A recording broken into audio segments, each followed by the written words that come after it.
بعض نادان شیعہ نے جنہوں نے حسین کی پرستش کو اسلام کا مغز سمجھ لیا ہے، ہمارے رسالہ دافل بلا کے دیکھنے سے بہت زہر اگلا ہے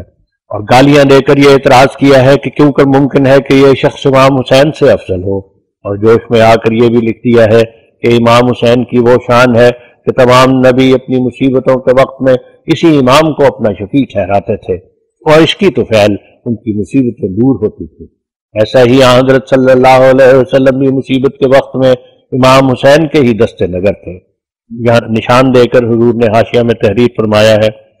ہم اس حاشیہ میں ایک شیعہ صاحب کا اشتہار مطبوعہ مطبع شریفی پشاور درج کرتے ہیں، جس سے معلوم ہوگا کہ علی حائری صاحب نے امام حسین کی نسبت جو خیال ظاہر کیا ہے وہ خود ان کے ہم مذہب لوگوں کی رائے میں صحیح نہیں ہے، اور اس سے ان کی غلطی کا اور کیا زیادہ ثبوت ہوگا کہ ان کا ہم مذہبی مضبوط دلیلوں سے اپنے اشتہار مندرجہ ذیل میں ان کے خیال کو رد کرتا ہے۔ اور یہ ایک نصرت الہی ہے کہ عین اس رسالہ کی تحریر کے وقت ہمیں یہ اشتہار مل گیا ہے جو علی حائری صاحب کی تحریر کی حقیقت کھولنے کے لیے کافی ہے، اور وہ یہ ہے، بسم اللہ الرحمن الرحیم نحمدہ ونصلی علی رسولہ الکریم۔ آج یہ رسالہ وسیلۃ المبتلا میری نظر سے گزرا، ہر چند میں نے اپنے تئیں ضبط کیا اور دل کو سمجھایا کہ ایسے معاملات میں کیوں دخل دیتے ہو، مگر دل قابو سے نکل گیا۔ یہ خیال کیا کہ افسوس کا مقام ہے کہ ہمارے علماء امامیہ کیسے بودے خیال کے ہیں، وہ عقل خدا داد سے کام نہیں لیتے، اپنے علم اور شرافت کا کوئی کرشمہ نہیں دکھلاتے۔ کیا ایک ایسے مدعی امامت کے مقابلہ میں اس قسم کے جوابات بے دلیل کفایت کر سکتے ہیں، اور اس قسم کی روایات موضوعہ مسکت للخصم ہو سکتی ہیں؟ بخدا میں امامیہ ہو کر انصافاً کہتا ہوں کہ ہرگز یہ روایات اور استدلال من غیر کلام اللہ ایک ایسے زبردست مدعی کے بالمقابل مکتفی نہیں ہو سکتے۔ گالیاں نکالنا اور کسی کو نجس اور خبیث اور زال لکھنا اور جس قدر الفاظ ناشائستہ لغت کی کتابوں میں درج ہیں اپنی تحریر کو ان سے مزین کرنا علم اور شرافت کو بٹا لگانا ہے۔ علماء ربانی کا کام یہ ہے کہ دلیل اور برہان سے اپنے اندیات کو قوت دیں، پھر انصاف پسند طبائع پر ان کی معقولیت ظاہر کریں۔ ناظرین حق اور باطل میں خود تمیز رکھیں گے۔ اب میں جناب مولوی صاحب کی خدمت میں عرض کرتا ہوں، جناب من آپ کا مخاطب ایک مدعی یا امامت ہے، اگرچہ آپ اس کو کاذب اور مفتری جانتے ہیں، بس اس کے مسلمات سے اسے ساکت کرنا لازم ہے۔ تفسیر برغانی اور طبرانی، ابو نعیم وغیرہ کا حوالہ دینا یا ان کی روایات غیر مصححہ پیش کرنا ایک مدعی امامت کے بالمقابل جس کا دعویٰ ہو کہ میں حکم ہو کر قرآن مجید اور رسول اکرم صلی اللہ علیہ وسلم کی عظمت قائم کرنے کے لیے دنیا میں آیا ہوں، اپنے اوپر جہالت کا الزام قائم کرنے سے زیادہ نتیجہ خیز نہیں ہو سکتا۔ وہ نہ حنفی ہے، نہ شافی، نہ مالکی، نہ حنبلی، اور نہ جعفری، نہ مقلد، نہ اہل حدیث۔ پھر آپ حنفیوں یا شافیوں یا مالکیوں وغیرہ کے علماء یا مفسرین کے اقوال پیش کر کے اس کو ملزم کیوں کر سکتے ہیں؟ اگر وہ ان اقوال کا پابند ہو تو منصب امامت در حقیقت اس کے لیے سزاوار نہیں ہے۔ وہ دعویٰ کرتا ہے کہ میں اس وقت کا حکم ہوں، برغانی ہو یا طبرانی، ان میں مفسروں کے اپنے اندیات کا ذخیرہ ہوگا یا کچھ اور۔ اگر آپ کہیں کہ تفسیر قرآن ہے تو ہم کہیں گے کہ پھر اس قدر مختلف الاقوال تفاسیر جن کی تعداد ہزارہ سے بڑھ گئی کیوں شائع ہوئی ہیں، اور ان میں اختلاف ہی کیوں واقع ہوا؟ اور حضرت مہدی آخر الزمان کی نسبت کیا آپ کے مسلمات میں درج نہیں کہ وہ اختلاف رفع کرنے کو آویں گے اور سب ادیان کو ایک دین بنا دیں گے؟ کیا جب امام مہدی تشریف لاویں گے بلا آواز اور بلا نصیحت اور بلا تغیر و تبدل دین خود بخود ایک ہو جاوے گا؟ آیا کچھ ترمیم و تنسیخ بھی کریں گے یا نہیں؟ کیا وہ ظاہر ہو کر مجتہدین کربلا کے فتوے پر چلیں گے، یا مجتہدین نجف و ایران، یا مجتہدین لکھنؤ و لاہور؟ فرماویں کہ وہ کس مجتہد کے مقلد ہوں گے اور کس کے فتوے پر عمل کریں گے؟ نہیں، میں بھول گیا، وہ ضرور آپ کے فتوے پر چلیں گے، مگر افسوس کہ آپ یہ بھی نہ مانیں گے۔ پس جو امام ہوتا ہے وہ کسی کا مقلد نہیں ہوتا بلکہ وہ خود حکم ہوتا ہے۔ اس کے بالمقابل تفسیر برغانی اور دلائل نبوت کا حوالہ دینا کوئی عقل مند طبیعت اس کو جائز نہیں رکھ سکتی۔ ہاں، اس کے مسلمات قرآن مجید اور سنت صحیح ہیں۔ میں بہت خوش ہوتا کہ جب آپ نے سورۃ انعام کی آیت یا ایھا الذین آمنوا یہاں نوٹ دے کر حاشیہ میں حضور اپنی طرف سے نوٹ دیتے ہیں، مولوی صاحب کی تحریر کے مطابق ہم نے سورۃ الانعام لکھا ہے، ورنہ آیت مذکورہ سورۃ مائدہ میں ہے۔ حاشیہ والے نوٹ کی طرف رجوع کرتے ہیں۔ جب آپ نے سورۃ النام کی آیت یا ایھا الذین آمنوا پیش کی تھی، اس کی تفسیر میں قرآن مجید ہی سے ثابت کیا ہوتا کہ لفظ وسیلہ سے جو آیت مرقومہ بالا میں ہے حسین اور اس کے آباء کرام مراد ہے، اور اپنے دعویٰ کو موقت کرنے کے لیے بخاری یا مسلم کی کوئی حدیث پیش کی ہوتی جو مدعی امامت کی مسلمہ کتب سے ہے، یا ذرا غصہ کو ٹال کر اپنی ہی تفسیروں کی طرف رجوع کیا ہوتا کہ وہ کیا کہتے ہیں۔ جہاں تک میں اپنی تفسیروں کو دیکھتا ہوں ان میں بھی اس آیت کی تفسیر میں مختلف اقوال ہیں۔ ایک شخص بہیقی اور حاکم اور ابو نعیم کا حوالہ دیتا ہے اور ایک روایت یا واقعہ بیان کرتا ہے، دوسرا اس کے بالمقابل قرآن مجید سے نکال کر خدا کا کلام پیش کرتا ہے اور اپنے دعویٰ کے واسطے سنت صحیحہ اور حدیث پیش کرتا ہے۔ ہم کس کو مانیں اور کس کو جانیں کہ وہ عالم اور عامل بالقرآن ہے؟ اس کے آگے آپ فرماتے ہیں ثابت ہے کہ حسین اور اس کے آباء اطہار کو انبیاء و اولیاء نے سخت تکلیف کے وقت خدا اور اپنے درمیان وسیلہ قرار دیا ہے، جس کی وجہ سے ان کی حاجتیں پوری ہوئیں۔ آپ اپنے زوم کی بنیاد مجاہد اور طبرانی اور حاکم وغیرہ کا قول قرار دیتے ہیں، اور آیت فَتَلَقَّىٰ آدَمُ مِن رَبِّهِ کلمات کو اپنے زوم کی تفسیر قرار دیتے ہیں۔ گویا آپ کا قول مجمل تھا جو پہلے سے کسی کتاب آسمانی میں درج چلا آتا تھا، قرآن نے اس کی تصریح کر دی ہے۔ بری علم و دانش بباید گریست، اسی فہم لطیف کے بھروسہ پر اپنے مخالف پر تان کرتے ہیں۔ ذرا انصاف کریں اور اپنی ہی کتابوں کو دیکھیں کہ کیا علماء اور مفسرین امامیہ نے کلمات کی تفسیر میں انہی نام ہائے مبارک پر حصر تفسیر رکھا ہے؟ میرے پاس اس وقت 3 تفسیریں امامیہ کی موجود ہیں، تفسیر عمدۃ البیان، خلاصۃ المنہج، مجمع البیان، ان میں بہت سے مختلف اقوال درج ہیں۔ پھر حیات القلوب نکال کر جلد اول صفحہ 56-57 میں روایت مختلفہ کا حال دیکھیں کہ کس قدر اقوال نقل کیے گئے ہیں، اور ہر ایک کو علامہ مجلسی نے لکھا ہے کہ بسند صحیح از امام محمد باقر منقول است و در حدیث معتبر دیگر منقول است و بسند صحیح از حضرت صادق منقول است وغیرہ وغیرہ کر کے لکھا ہے۔ پھر مولانا صاحب جب آپ کے گھر میں ہی روایات متعددہ مختلفہ ہیں تو مہربان من آپ نے کلمات کی تفسیر میں جزم کس طرح کر لیا کہ ان سے مراد اسماء پنجتن پاک ہیں، اور پھر اس پر متفق علیہ کا جملہ جڑ دیا؟ اس میں تو علماء اور مفسرین امامیہ ہی متفق نہیں، اوروں کا تو کیا ذکر۔ اس کے آگے آپ ارقام فرماتے ہیں کہ 73 مذہب کی متفق علیہ حدیثوں سے یہی ثابت ہے کہ حضرت نوح نے طوفان کے وقت اور حضرت ابراہیم نے الی آخرہ ہی ذرا مہربانی فرما کر 73 مذہب کے اتفاق کا جو جناب نے دعویٰ کیا ہے، ہر ایک مذہب والے کی ایک ایک حدیث اس مضمون کے متعلق درج فرماویں، اور ہم آپ کی ان احادیث پیش کردہ میں مطابق رسول احادیث جرا بھی نہ کریں گے، خواہ وہ ضعیف ہی کیوں نہ ہوں۔ صرف مذہب والے کا نام اور حدیث کے وہ عربی الفاظ جو باقاعدہ روایت درج کیے گئے ہوں، ماہ والا کتب جس میں وہ حدیث نقل کی گئی ہے، مرحمت فرمائیں۔ پھر میں اصل مطلب کی طرف فوت کر کے آپ سے دریافت کرتا ہوں کہ آپ رسالہ کے سر پر یہ عبارت درج فرماتے ہیں جس کے الفاظ یہ ہیں بریکٹ اس کے رد میں، اور امام حسین کی فضیلت بغیر محمد صلی اللہ علیہ وسلم کل انبیاء پر بریکٹ بند۔ ایک، ان الفاظ کے ثبوت میں آپ نے کون سا قول خدا کا ذکر کیا ہے جہاں اللہ جل شانہ نے فرمایا ہو کہ امام حسین افضل ہے تمام انبیاء پر، اجمالی طور پر یا تفصیلی طور پر، جدا جدا انبیاء علیہ السلام کے نام ذکر کر کے؟ دو، کسی حدیث صحیح میں رسول اکرم صلی اللہ علیہ وسلم نے فرمایا ہو کہ حسین افضل ہیں تمام انبیاء سے؟ تین، امام حسین نے خود فرمایا ہو کہ میں افضل ہوں تمام انبیاء سے سوائے حضرت کے؟ چار، باقی ائمہ اہل بیت میں سے کسی امام نے فرمایا ہو کہ امام حسین افضل ہیں تمام انبیاء سابقہ سے سوائے رسول اکرم صلی اللہ علیہ وسلم کے؟ اب ہم آپ کا منطقی ثبوت دیکھتے ہیں کہ کہاں آپ نے منطق کا صغرا اور کبرا قائم کر کے اس کا ثبوت دیا ہے۔ ہاں، الاشارۃ تکفیل العقل، کیونکہ تمام انبیاء نے حضرت حسین علیہ السلام اور ان کے آباء کرام کو وسیلہ اپنی دعاؤں میں گردانا ہے۔ نوٹ، اس کا ثبوت ابھی آپ کے ذمہ باقی ہے، اور اسی کے ذریعے سے ان کی دعائیں قبول ہوئیں، اس لیے جس کا وسیلہ ڈالا جاتا ہے اور اس کے طفیل انبیاء علیہ السلام کی دعائیں قبول ہوتی ہیں، وہ وسیلہ ضرور خدا کے نزدیک افضل ہوتا ہے، ورنہ انبیاء علیہ السلام اس کو وسیلہ نہ گردانتے۔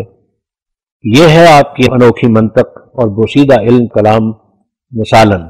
کیا اگر کوئی حکیم کسی مریض کو ایک نسخہ بتلا دے کہ اگر تم یہ نسخہ استعمال کرو تو تم اچھے ہو جاؤ گے اور تمہارا مرض سلب ہو جائے گا، اور ایسا اتفاق بھی ہو جاوے کہ وہ مریض اچھا ہو جاوے تو کوئی عاقل اس سے یہ نتیجہ نکالے گا کہ وہ نسخہ افضل ہے بیمار سے۔ تعجب کا مقام ہے کہ جس الزام پر آپ نے اپنے مخالف کو کوسا کہ حسین سے اپنے کو افضل بتلاتے ہیں، خود اس میں مبتلا ہو گئے کہ خود حسین کی فضیلت تمام انبیاء پر ثابت کرنے لگے۔ پھر دعویٰ تو اس قدر مگر دلیل ندارت، آپ کو چاہیے تھا کہ فضیلت کے وہ مدارج تحریر کرتے کہ ان باتوں سے حسین کی فضیلت ثابت ہوتی ہے، جیسا کہ علماء امامیہ نے حضرت علی کی فضیلت ثابت کرنے کے لیے بالمقابل باقی صحابہ کے مدارج فضیلت قائم کیے ہیں۔ آپ کو چاہیے تھا کہ مثالاً تحریر کرتے کہ حضرت امام مظلوم حسین عابد تھے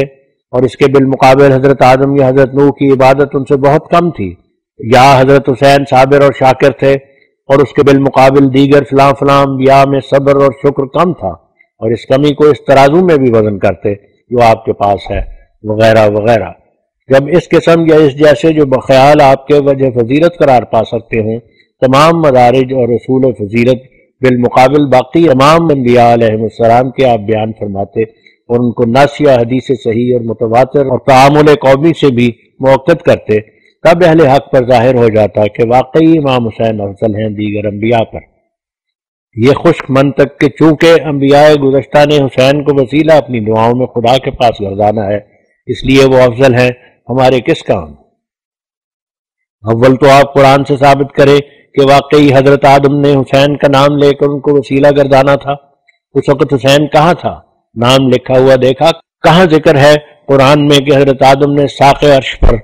اسماء پنج تن لکھے ہوئے دیکھے؟ کہاں ذکر ہے کہ آدم نے دیکھ کر سمجھ بھی لیا کہ یہ حسین یا پنج تن پاک میرے سے 6000 سال بعد پیدا ہوں گے؟ کس نے ان کے دل میں القاء کیا؟ اور القاء کرنے کا ذکر قرآن کریم میں کہاں ہے؟ قرآن مجید میں تو صاف ہے اور ایک لطیف بیان اپنے اندر رکھتا ہے۔ دیکھو جہاں اسماء کی تعلیم کا ذکر ہے وہاں اللہ جل شانہ نے صاف فرمایا ہے وَعَلَّمَ آدَمَ الْأَسْمَاءَ كُلَّهَا وَقَالَ أَنبِئُونِي بِأَسْمَاءِ هَؤُلَاءِ قَالَ يَا آدَمُ أَنبِئْهُم بِأَسْمَائِهِمْ فَلَمَّا أَنبَأَهُم بِأَسْمَائِهِمْ، مگر اس جگہ فَتَلَقَّىٰ آدَمَ مِن رَبِّهِ کلمات صاف ہے۔ دوسرے موقع پر یعنی حضرت آدم کے قصہ میں قرآن شریف نے کلمات کی تفسیر کر دی ہے۔ سورۃ اعراف ربنا ظلمنا انفسنا الخ۔ اب جس کی تصریح خود قرآن کریم نے کر دی ہو، نہ کنایا اور اشارہ سے بلکہ صاف الفاظ میں، اور کچھ ابہام اور شک بھی باقی نہ رہتا ہو، پھر ایسے معقول استدلال قرآنی کو چھوڑ کر آپ کے یا برغانی کے زوم کی پیروی کون عقل مند کر سکتا ہے؟ میاں سید علی ہمدانی اور طبرانی نے لکھا ہے اپنی اپنی کتابوں میں، اے مدعی علم و تحقیق، کیا یہ لوگ معصوم تھے کہ جو کچھ انہوں نے اپنی اپنی کتابوں میں لکھا ہے واجب الاخذ ہے؟ یا ان پر وحی نازل ہوئی تھی؟ یا حضرت آدم خواب میں آ کر ان کو بتلا گئے تھے کہ اطلاع کے وقت میں نے یہ نام لیے تھے؟ کنتم شہداء ام علی اللہ تفترون۔ وہ سینکڑوں سالوں کے بعد زمانہ میں ہو کر رسول اکرم صلی اللہ علیہ وسلم سے حدیث نقل کرتے ہیں کہ حضرت صلی اللہ علیہ وسلم نے ایسا ایسا فرمایا ہے، اور منقولی روایت جس کی صحت کا کوئی معیار ان کے پاس نہیں اپنی اپنی کتابوں میں درج کر دی۔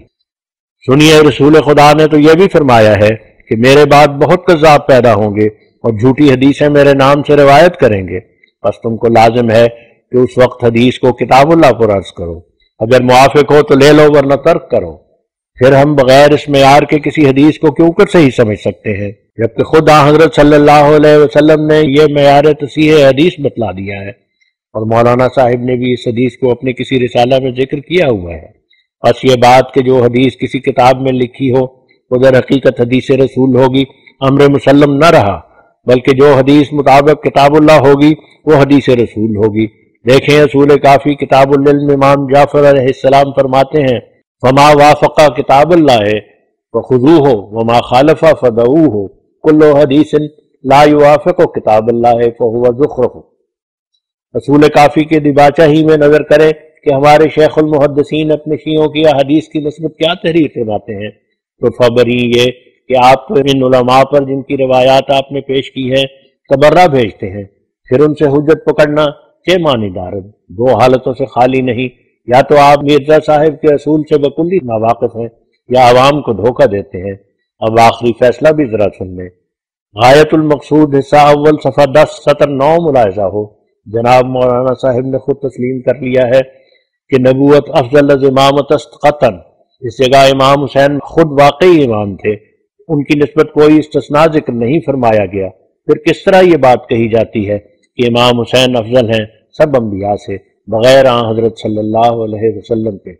خاکسار نظر علی از پشاور 1902۔ اب ہم دوبارہ متن کی طرف رجوع کرتے ہیں۔ حضور فرماتے ہیں ایسا ہی آن حضرت صلی اللہ علیہ وسلم بھی مصیبت کے وقت میں امام حسین کے ہی دستے نظر تھے، اور آپ کی مصیبتیں بھی امام حسین کی شفاعت سے ہی دور ہوتی تھیں۔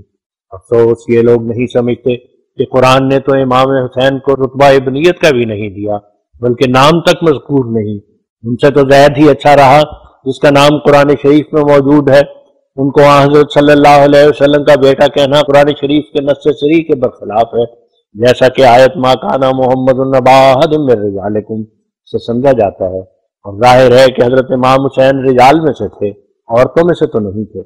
حق تو یہ ہے کہ اس آیت نے اس تعلق کو جو امام حسین کو حضرت صلی اللہ علیہ وسلم سے بوجہ پسر دختر ہونے کے تھا نہایت ہی ناچیز کر دیا ہے، تو پھر اس قدر ان کو آسمان پر چڑھانا کہ وہ جناب پیغمبر خدا صلی اللہ علیہ وسلم سے بھی افضل ہے، یہ قرآن شریف پر بھی تقدم ہے، اور ہر ایک کو فضیلت وہ دینی چاہیے کہ قرآن سے ثابت ہے۔ قرآن تو ان کی ابنیت کی بھی نفی کرتا ہے، مگر یہاں حضرات شیعہ تمام انبیاء کا انہی کو شفیع ٹھہراتے ہیں۔ یہ کیسی فضولی ہے، یہ قول کس قدر حیا سے دور ہے کہ تمام انبیاء علیہم السلام امام حسین کے ہی تو پہلی ہیں، اگر وہ نہ ہوتے تو تمام نبیوں کا نجات پانا مشکل بلکہ غیر ممکن تھا۔ ہائے افسوس، کہاں ہے اسلام ان لوگوں کا جو عیسائیوں کی طرح حسین کی خاطر اس رسول پر بھی زبان دراز کر رہے ہیں جو تمام انبیاء سے افضل ہے۔ کیا تعجب نہیں کہ قرآن ابو بکر کی تعریف کرے اور اس کی خلافت کی صریح لفظوں میں بشارت دے، مگر حسین جو تمام انبیاء کا شفیع ہے اس کا سارے قرآن میں ذکر ندارد۔ پھر عجیب تر یہ بات ہے کہ حسین کو یہ شرف بھی نصیب نہیں ہوا کہ وہ موت کے بعد حضرت صلی اللہ علیہ وسلم کی قبر کے قریب دفن کیا جاتا، مگر ابو بکر و عمر جن کو حضرات شیعہ کافر کہتے ہیں بلکہ تمام کافروں سے بدتر سمجھتے ہیں، ان کو یہ مرتبہ ملا کہ حضرت صلی اللہ علیہ وسلم سے ایسے ملحق ہو کر دفن کیے گئے کہ گویا ایک ہی قبر ہے۔ اگر وہ کافر تھے تو خدا نے ایسا کیوں کیا؟ کافر سے بدتر دنیا میں کوئی نہیں ہوتا۔ کیا کوئی شیعہ راضی ہو سکتا ہے تو اس کی پاک دامن ماں ایک زانیہ کنجری کے ساتھ دفن کر دی جائے؟ اور کافر تو زناکار سے بدتر ہے، پھر خدا نے کیوں ایسا کیا؟ کوئی عقل مند و خدا سے ڈرنے والا اس کا جواب دے۔ غرض حسین کو نبیوں پر فضیلت دینا بےہودہ خیال ہے۔ ہاں یہ سچ ہے کہ وہ بھی خدا کے راست باز بندوں میں سے تھے، لیکن ایسے بندے تو کروڑ ہاتھ دنیا میں گزر چکے ہیں، اور خدا جانے آگے کس قدر ہوں گے۔ بس بلا وجہ ان کو تمام انبیاء کا سردار بنا دینا خدا کے پاک رسولوں کی سخت ہتک کرنا ہے۔ ایسا ہی خدا تعالیٰ نے اور اس کے پاک رسول نے بھی مسیح موعود کا نام نبی اور رسول رکھا ہے، اور تمام خدا تعالیٰ کے نبیوں نے اس کی تعریف کی ہے اور اس کو تمام انبیاء کے صفات کاملہ کا مظہر ٹھہرایا ہے۔ یہاں نشان دے کر حاشیہ میں حضور فرماتے ہیں علی حائری صاحب نے اپنے رسالہ تبصرۃ العقلاء میں اس بات پر بھی زور دیا ہے کہ اہل بیت کے برابر غیر اہل بیت نہیں ہو سکتا۔ اس کا مختصر جواب یہ ہے کہ سادات کی جڑ یہی ہے کہ وہ بنی فاطمہ ہیں۔ سو میں اگرچہ علوی تو نہیں ہوں مگر بنی فاطمہ میں سے ہوں۔ میری بعض دادیاں مشہور اور صحیح نسب سادات میں سے تھیں۔ ہمارے خاندان میں یہ طریق جاری رہا ہے، کبھی سادات کی لڑکیاں ہمارے خاندان میں آئی اور کبھی ہمارے خاندان کی لڑکیاں ان کے گئیں۔ ماں سوائے اس کے یہ مرتبہ فضیلت جو ہمارے خاندان کو حاصل ہے صرف انسانی روایتوں تک محدود نہیں بلکہ خدا نے اپنی پاک وحی سے اس کی تصدیق کی ہے۔ چنانچہ وہ عز و جل ایک اپنی وحی میں جو حکایتاً عن رسول ہے میرا نام سلمان رکھتا ہے اور فرماتا ہے سلمان منا اہل بیت علی مشرب الحسن۔ اللہ تعالیٰ خبر دیتا ہے کہ حضرت صلی اللہ علیہ وسلم فرماتے ہیں کہ سلمان جو 2 سلم کا موجب ہوگا یعنی 2 صلح کا موجب ہوگا یہی شخص ہے اور یہ اہل بیت میں سے ہے حسن کے مشرب پر۔ اور پھر ایک اور وحی میں فرماتا ہے الحمدللہ الذی جعل لکم السحر والنسل، اس خدا کو تعریف ہے جس نے تمہیں سادات کا داماد بنایا اور نیز نسب والی بھی عطا کی جس میں خون فاطمی ملا ہوا ہے۔ اور پھر ایک کشف میں جو براہین احمدیہ میں مندرج ہے میرے پر ظاہر کیا گیا کہ میرا سر بیٹوں کی طرح حضرت فاطمہ رضی اللہ عنہا کی ران پر ہے، علاوہ اس کے جس شخص کو خدا نے مسیح موعود بنایا 100 نشان دیے اور اس کو رسول اللہ صلی اللہ علیہ وسلم نے ائمہ اہل بیت میں سے قرار دیا اور اس کو مظہر صفات جمیع انبیاء ٹھہرایا، اس کی نسبت یہ زبان درازیاں کرنا خدا اور رسول پر حملہ کرنا ہے۔ اب ہم دوبارہ متن کی طرف رجوع کرتے ہیں۔ حضور فرماتے ہیں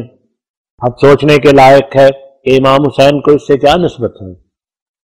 یہ اور بات ہے کہ سنی یا شیعہ مجھ کو گالیاں دیں یا میرا نام کذاب دجال بے ایمان رکھیں، لیکن جس شخص کو خدا تعالیٰ بصیرت عطا کرے گا وہ مجھے پہچان لے گا کہ میں مسیح موعود ہوں، اور وہی ہوں جس کا نام سرور انبیاء نے نبی اللہ رکھا ہے اور اس کو سلام کہا ہے اور اپنا دوسرا بازو اس کو قرار دیا ہے اور خاتم الخلفاء ٹھہرایا ہے۔ وہ مجھے اسی طرح افضل سمجھے گا جس طرح خدا اور رسول نے مجھے فضیلت دی ہے۔ کیا یہ سچ نہیں کہ قرآن اور حدیث اور تمام نبیوں کی شہادت سے مسیح موعود حسین سے افضل ہے اور جامع کمالات متفرقہ ہے؟ پھر اگر در حقیقت میں وہی مسیح موعود ہوں تو خود سوچ لو کہ حسین کے مقابل مجھے کیا درجہ دینا چاہیے، اور اگر میں وہ نہیں ہوں تو خدا نے سدھا نشان کیوں دکھلائے اور کیوں وہ ہر دم میری تائید میں ہے۔ کتاب سیف چشتیائی، یہ کتاب مجھ کو 1 جولائی 1902 کو بذریعہ ڈاک ملی ہے۔ اس کو پیر مہر علی شاہ گولڑوی نے شاید اس غرض سے بھیجا ہے کہ تاکہ وہ اس بات سے اطلاع دیں کہ انہوں نے میری کتاب اعجاز المسیح اور نیز شمس بازغہ کا جواب لکھ دیا ہے، اور اس کتاب کے پہنچنے سے پہلے ہی مجھ کو یہ خبر پہنچ چکی ہے کہ اعجاز المسیح کے مقابل پر وہ ایک کتاب لکھ رہے ہیں، مگر مجھ کو یہ امید نہ تھی کہ وہ میری عربی کتاب کا جواب اردو میں لکھیں گے، بلکہ مجھے یہ خیال تھا کہ چونکہ اکثر باسمجھ لوگوں نے پیر صاحب کی اس مکارانہ کارروائی کو پسند نہیں کیا جو انہوں نے لاہور میں کی تھی، اس لیے ندامت مذکورہ بالا کا داغ دھونے کے لیے ضرور انہوں نے یہ ارادہ کیا ہوگا کہ میرے مقابل تفسیر نویسی کے لیے کچھ طبع آزمائی کریں۔ یہ نشان دے کر حضور حاشیہ میں فرماتے ہیں لاہور میں جو ایک قابل شرم کارروائی پیر مہر علی شاہ صاحب سے ہوئی وہ یہ تھی کہ انہوں نے بذریعہ ایک پرفریب ہیلا جوئی کے اس مقابلہ سے انکار کر دیا جس کو وہ پہلے منظور کر چکے تھے۔ اس کی تفصیل یہ ہے کہ جب میری طرف سے متواتر دنیا میں اشتہارات شائع ہوئے کہ خدا تعالیٰ کے تائیدی نشانوں میں سے ایک یہ نشان بھی مجھے دیا گیا ہے کہ میں فصیح بلیغ عربی میں قرآن شریف کی کسی صورت کی تفسیر لکھ سکتا ہوں، اور مجھے خدا تعالیٰ کی طرف سے علم دیا گیا ہے کہ میرے بالمقابل اور بالمواجہ بیٹھ کر کوئی دوسرا شخص خواہ وہ مولوی ہو یا کوئی فقیر گدی نشین ایسی تفسیر ہرگز لکھ نہیں سکے گا، اور اس مقابلہ کے لیے پیر جی موصوف کو بھی بلایا گیا تا وہ اگر حق پر ہیں تو ایسی تفسیر بالمقابل بیٹھ کر لکھنے سے اپنی کرامت دکھاویں یا ہمارے دعویٰ کو قبول کریں۔ تو اول تو پیر جی نے دور بیٹھے یہ لاف مار دی کہ اس نشان کا مقابلہ میں کروں گا، لیکن بعد اس کے ان کو میری نسبت بکثرت روایتیں پہنچ گئیں کہ اس شخص کی قلم عربی نویسی میں دریا کی طرح چل رہی ہے، اور پنجاب اور ہندوستان کے تمام مولوی ڈر کر مقابلہ سے کنارہ کش ہو گئے ہیں۔ تب اس وقت پیر جی کو سوجی کہ ہم بے موقع پھنس گئے۔ آخر حسب مثل مشہور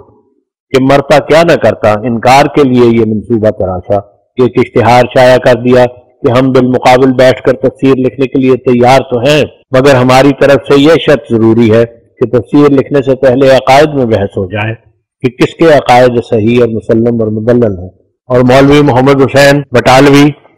کہ جو نزول مسیح میں انہی کے ہم عقیدہ ہے اس تصفیہ کے لیے منصف مقرر کیے جائے۔ پھر اگر مولوی صاحب موصوف یہ کہہ دیں کہ پیر جی کے عقائد صحیح اور مسیح ابن مریم کے متعلق جو کچھ انہوں نے سمجھا ہے وہی ٹھیک ہے، کہ فی الفور اسی جلسہ میں یہ راقم ان کی بیعت کرے اور ان کے خادموں اور مریدوں میں داخل ہو جائے، اور پھر تفسیر نویسی میں بھی مقابلہ کیا جائے۔ یہ اشتہار ایسا نہ تھا کہ اس کا مکر اور فریب لوگوں پر کھل نہ سکے۔ آخر عقل مندوں نے تاڑ لیا کہ اس شخص نے ایک قابل شرم منصوبہ کے ذریعے سے انکار کر دیا۔ اس کا نتیجہ یہ ہوا کہ اس کے بعد بہت سے لوگوں نے میری بیعت کی، اور خود ان کے بعض مرید بھی ان سے بیزار ہو کر بیعت میں داخل ہوئے، یہاں تک کہ 70,000 کے قریب بیعت کرنے والوں کی تعداد پہنچ گئی، اور مولویوں اور پیرزادوں اور گدی نشینوں کی حقیقت لوگوں پر کھل گئی تو وہ ایسی کارروائیوں سے حق کو ٹالنا چاہتے ہیں۔ اب ہم دوبارہ متن کی طرف رجوع کر کے حضور نے جو عبارت تحریر کی ہے وہ پڑھتے ہیں۔ حضور فرماتے ہیں اس لیے ندامت مذکورہ بالا کا داغ دھونے کے لیے ضرور انہوں نے یہ ارادہ کیا ہوگا کہ میرے مقابل تفسیر نویسی کے لیے کچھ طبع آزمائی کریں اور میری کتاب اعجاز المسیح کی مانند سورۃ فاتحہ کی تفسیر عربی فصیح بلیغ میں شائع کر دیں تا لوگ یقین کر لیں کہ پیر جی عربی بھی جانتے ہیں اور تفسیر بھی لکھ سکتے ہیں۔ لیکن افسوس کہ میرا یہ خیال صحیح نہ نکلا۔ جب ان کی کتاب سیف چشتیائی مجھے ملی تو پہلے تو اس کتاب کو ہاتھ میں لے کر مجھے بڑی خوشی ہوئی کہ اب ہم ان کی عربی تفسیر دیکھیں گے، اور بمقابل اس کے ہماری تفسیر کی قدر و منزلت لوگوں پر اور بھی کھل جائے گی۔ مگر جب کتاب کو دیکھا گیا اور اس کو اردو زبان میں لکھا ہوا پایا اور تفسیر کا نام و نشان نہ تھا، تب تو بے اختیار ان کی حالت پر رونا آیا۔ یہ کتاب اگرچہ اس لائق نہ تھی کہ ایک نظر بھی اس کو دیکھ سکیں، کیونکہ مؤلف کتاب نے جیسا کہ اس کو چاہیے تھا بالمقابل عربی تفسیر لکھ کر اپنی موجزانہ طاقت کا کچھ ثبوت نہیں دیا۔ جس فرض کو ادا کرنا تھا اور اس قدر لمبی مدت میں بھی اس کو ادا نہیں کر سکا، بلکہ مقابلہ سے منہ پھیر کر اپنی درماندگی کی نسبت اپنے ہاتھ سے مہر لگا دی۔ یہاں نشان دے کر حضور حاشیہ میں تحریر فرماتے ہیں، گویا ان کا نام مہر علی نہیں ہے بلکہ مہر علی ہے، کیونکہ وہ اپنے عاجز اور ساکت رہنے سے کتاب اعجاز المسیح کے اعجاز پر مہر لگاتے ہیں۔ اب دوبارہ ہم متن کی طرف رجوع کرتے ہیں۔ حضور فرماتے ہیں، اور آپ گواہی دے دی کہ در حقیقت اعجاز المسیح خدا کی طرف سے ایک نشان ہے جس کی نظیر پر وہ قادر نہ ہو سکا۔ تاہم میں نے اس اردو کتاب کو غور سے دیکھا تو معلوم ہوا کہ بجز بےہودہ نکتہ چینیوں کے کوئی امر بھی اس میں قابل التفات نہیں، اور نکتہ چینی بھی ایسی کمینہ پن اور جہالت کی کہ اگر اس کو ایک جائز اعتراض سمجھا جائے تو نہ اس سے قرآن شریف باہر رہ سکتا ہے اور نہ احادیث نبویہ اور نہ اہل ادب کی کتابوں میں سے کوئی کتاب۔ اب نکتہ چینی کو غور سے سنو کہ پیر صاحب فرماتے ہیں کہ اس کتاب اعجاز المسیح میں جو 200 صفحے کی کتاب ہے، چند فقرے جو اکٹھا کرنے کی حالت میں 4 سطر سے زیادہ نہیں ہے، ان میں سے بعض مقامات حریری اور بعض قرآن شریف سے اور بعض کسی اور کتاب سے مسروقہ ہے، اور بعض کسی قدر تغییر تبدیل کے ساتھ لکھے گئے ہیں، اور بعض عرب کی مشہور مثالوں میں سے ہیں۔ یہ ہماری چوری ہوئی کہ پیر صاحب نے پکڑی کہ 20,000 فقرے میں سے 10-12 فقرے، جن میں سے کوئی آیت قرآن شریف کی اور کوئی عرب کی مثال اور کوئی بقول ان کے حریری یا حمدانی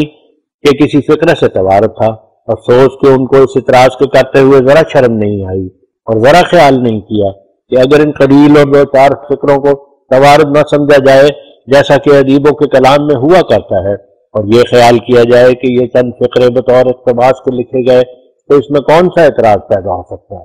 خود حریری کی کتاب میں بعض آیات قرآنی بطور اقتباس موجود ہیں،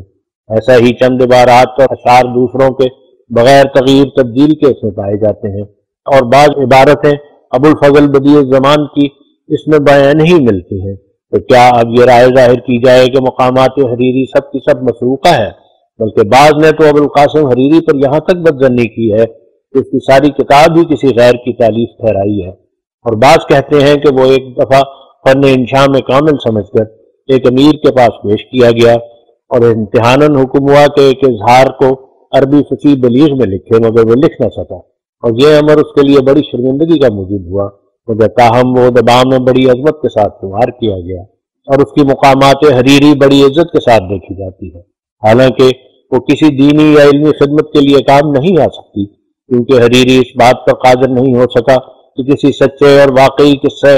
یا معارف حقائق کے اسرار کو بلیغ فصیح عبارت میں قلم بند کر کے یہ ثابت کرتا کہ وہ الفاظ کو معانی کا تابع کر سکتا ہے، بلکہ اس نے اول سے آخر تک معانی کو الفاظ کا تابع کیا ہے۔ اس سے ثابت ہوا کہ وہ ہرگز اس بات پر قادر نہ تھا کہ واقعہ صحیحہ کا نقشہ عربی فصیح بلیغ میں لکھ سکے، لہذا ایسا شخص جس کو معانی سے غرض ہے اور معارف حقائق کا بیان کرنا اس کا مقصد ہے، وہ حریری کی جمع کردہ ہدیوں سے کوئی مغز حاصل نہیں کر سکتا۔ یہ اور بات ہے کہ کسی کے کلام کا اتفاقاً خدا تعالیٰ کی طرف سے بعض فقرات میں کسی سے توارد ہو جائے، کیونکہ بعض محاورات ادبیہ کا کوچہ ایسا تنگ ہے کہ یا تو اس میں بعض و دبا کو بعض سے توارد ہوگا، اور یا ایک شخص ایک ایسے محاورہ کو ترک کرے گا کہ واجب الاستعمال ہے۔ ظاہر ہے کہ جس مقام پر خصوصیات بلاغت کے لحاظ سے ایک جگہ پر مثلاً اقتحم کا لفظ اختیار کرنا ہے، نہ اور کوئی لفظ، تو اس لفظ پر تمام و دبا کا ضرور توارد ہو جائے گا، اور ہر ایک کے منہ سے یہی لفظ نکلے گا۔ ہاں ایک جاہل غبی جو اسالیب بلاغت سے بے خبر اور فروق مفردات سے ناواقف ہے، اس کی جگہ پر کوئی اور لفظ بول جائے گا اور ادبا کے نزدیک قابل اعتراض ٹھہرے گا۔ ایسا ہی ادبا کو یہ اتفاق بھی پیش آ جاتا ہے کہ گو 20 شخص ایک مضمون کے ہی لکھنے والے ہوں، جو 20 ہی ادیب اور بلیغ ہوں، مگر بعض صورتوں کے ادائے بیان میں ایک ہی الفاظ اور ترکیب کے فقرہ پر ان کا توارد ہو جائے گا، اور یہ باتیں ادبا کے نزدیک مسلمات میں سے ہیں جن میں کسی کو کلام نہیں۔ اور اگر غور کر کے دیکھو تو ہر ایک زبان کا یہی حال ہے۔ اگر اردو میں بھی مثلاً ایک فصیح شخص تقریر کرتا ہے اور اس میں کہیں مثالیں لاتا ہے، کہیں دلچسپ فقرے بیان کرتا ہے، تو دوسرا فصیح بھی اسی رنگ میں کہہ دیتا ہے، اور بجز ایک پاگل آدمی کے کوئی خیال نہیں کرتا کہ یہ سرقہ ہے۔ انسان تو انسان، خدا کے کلام میں بھی یہی پایا جاتا ہے۔ اگر بعض پرفصاحت فقرے اور مثالیں جو قرآن شریف میں موجود ہیں جو آرائے جاہلیت کے قصائد میں دیکھی جائیں تو ایک لمبی فہرست تیار ہوگی،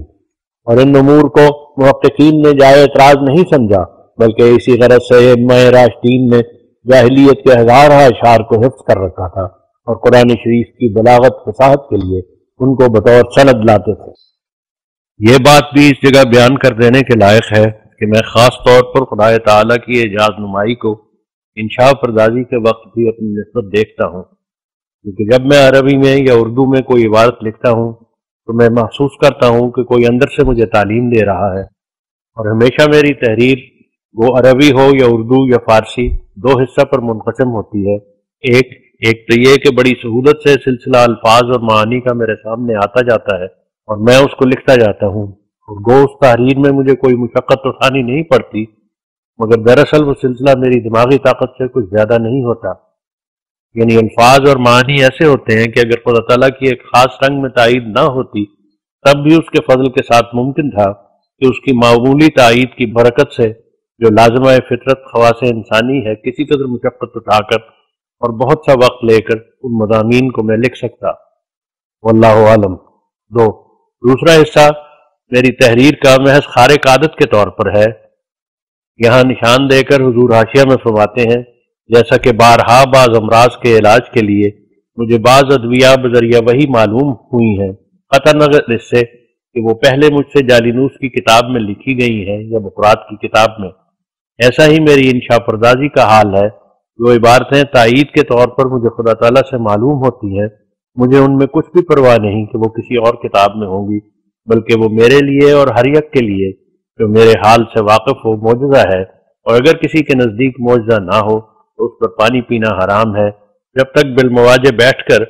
پابندی شرائط مشتہرہ مقابلہ نہ کریں۔ اب ہم دوبارہ متن کی طرف رجوع کرتے ہیں۔ حضور فرماتے ہیں، دوسرا حصہ میری تحریر کا محض خارق عادت کے طور پر ہے، اور وہ یہ ہے کہ جب میں مثلاً ایک عربی عبارت لکھتا ہوں اور سلسلہ عبارت میں بعض ایسے الفاظ کی حاجت پڑتی ہے کہ وہ مجھے معلوم نہیں ہے، تب ان کی نسبت خدا تعالیٰ کی وحی رہنمائی کرتی ہے، اور وہ لفظ وحی مطلوع کی طرح روح القدس میرے دل میں ڈالتا ہے اور زبان پر جاری کرتا ہے، اور اس وقت میں اپنی حس سے غائب ہوتا ہوں۔ مثلاً عربی عبارت کے سلسلہ تحریر میں مجھے ایک لفظ کی ضرورت پڑی جو ٹھیک بسیاری عیال کا ترجمہ ہے اور وہ مجھے معلوم نہیں، اور سلسلہ عبارت اس کا محتاج ہے، تو فی الفور دل میں وحی مطلوع کی طرح لفظ زفف ڈالا گیا جس کے معنی ہیں بسیاری عیال۔ یا مثلاً سلسلہ تحریر میں مجھے ایسے لفظ کی ضرورت ہوئی جس کے معنی ہیں غم و غصہ سے چپ ہو جانا، اور مجھے وہ لفظ معلوم نہیں، تو فی الفور دل پر وہی ہوئی کہ وجوم۔ ایسا ہی عربی فقرات کا حال ہے۔ عربی تحریروں کے وقت میں صدہا بنے بنائے فقرات وحی مطلوع کی طرح دل پر وارد ہوتے ہیں، اور یا یہ کہ کوئی فرشتہ کاغذ پر لکھے ہوئے وہ فقرات دکھا دیتا ہے، اور بعض فقرات آیات قرآنی ہوتے ہیں یا ان کے مشابہ کچھ تھوڑے تصرف سے، اور بعض اوقات کچھ مدت کے بعد پتہ لگتا ہے کہ فلاں عربی فقرہ جو خدا تعالیٰ کی طرف سے برنگ وحی مطلوع القاء ہوا تھا وہ فلاں کتاب میں موجود ہے۔ کیونکہ ہر ایک چیز کا خدا مالک ہے، اس لیے وہ یہ بھی اختیار رکھتا ہے کہ کوئی عمدہ فقرہ کسی کتاب کا یا کوئی عمدہ شعر کسی دیوان کا بطور وہی میرے دل پر نازل کرے۔ یہ تو زبان عربی کے متعلق بیان ہے، مگر اس سے زیادہ تر تعجب کی یہ بات ہے کہ بعض الہامات مجھے ان زبانوں میں بھی ہوتے ہیں جن سے مجھے کچھ بھی واقفیت نہیں، جیسے انگریزی یا سنسکرت یا عبرانی وغیرہ، جیسا کہ ابراہیم احمدیہ میں کچھ نمونہ ان کا لکھا گیا ہے، اور مجھے اس خدا کی قسم ہے جس کے ہاتھ میں میری جان ہے کہ یہی عادت اللہ میرے ساتھ ہے، اور یہ نشانوں کی قسم میں سے ایک نشان ہے جو مجھے دیا گیا ہے، جو مختلف پیرایوں میں امور غیبیہ میرے پر ظاہر ہوتے رہتے ہیں، اور میرے خدا کو اس کی کچھ بھی پرواہ نہیں کہ کوئی کلمہ جو میرے پر بطور وحی القاء ہو وہ کسی عربی یا انگریزی یا سنسکرت کی کتاب میں درج ہو، کیونکہ میرے لیے وہ غیب محض ہے۔ جیسا کہ اللہ تعالیٰ نے قرآن شریف میں بہت سے توریت کے قصے بیان کر کے ان کو علم غیب میں داخل کیا ہے، کیونکہ وہ قصے حضرت صلی اللہ علیہ وسلم کے لیے علم غیب تھا، وہ یہودیوں کے لیے وہ غیب نہ تھا۔ بس یہی راز ہے جس کی وجہ سے میں ایک دنیا کو معجزہ عربی بلیغ کی تفسیر نویسی میں بالمقابل بلاتا ہوں، ورنہ انسان کیا چیز اور ابن آدم کیا حقیقت کہ غرور اور تکبر کی راہ سے ایک دنیا کو اپنے مقابل پر بلاوے۔ یہ عجیب بات ہے کہ بعض اوقات بعض فکروں میں خدا تعالیٰ کی وحی انسانوں کی بنائی ہوئی صرفی نحوی قواعد کی بظاہر اتباع نہیں کرتی، مگر ادنا توجہ سے تطبیق ہو سکتی ہے۔ اسی وجہ سے بعض نادانوں نے قرآن شریف پر بھی اپنی مصنوعی نحو کو پیش نظر رکھ کر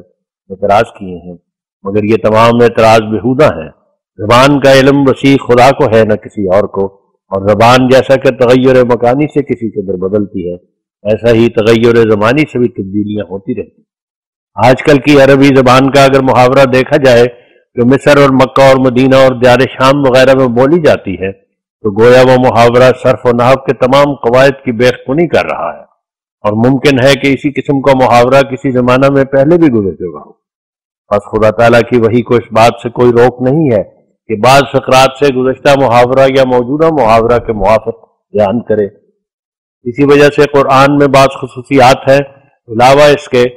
اس ملک میں صرفی نحوی قواعد سے بھی لوگوں کو اچھی طرح واقفیت نہیں۔ اصل بات یہ ہے کہ جب تک زبان عرب میں پورا توغل نہ ہو اور جاہلیت کے تمام اشعار نظر سے نہ گزر جائیں اور کتب قدیمہ مبسوط لغت جو محاورات عرب پر مشتمل ہے غور سے نہ پڑھے جائیں اور وسعت علمی کا دائرہ کمال تک نہ پہنچ جائے، تب تک عربی محاورات کا کچھ بھی پتہ نہیں لگتا،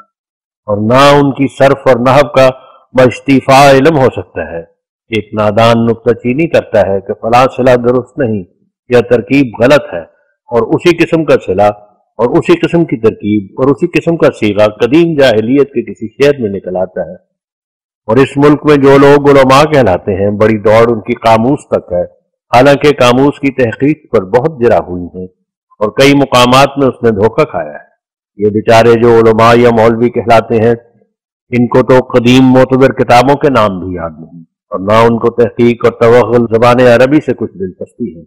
مشکات یا ہدایہ پڑھ لیا تو مولوی کہلائے، اور پھر دہ بدہ پیٹ کے لیے واز کرنا شروع کر دیا۔ اگر واز سے کوئی عورت دام میں پھنس گئی تو اس سے نکاح کر لیا، یا کسی گدی پر بیٹھ کر تعویذ گنڈوں سے اپنا معاش چلایا۔ خاص اغراض نفسانیہ کے ساتھ زبان پر کیوں کر احاطہ ہو سکے، اور معارف قرآنیہ کیوں کر حاصل ہو سکے، اور لغت عرب میں جو صرف نحو کی اصل کنجی ہے وہ ایک ایسا ناپیدا کنار دریا ہے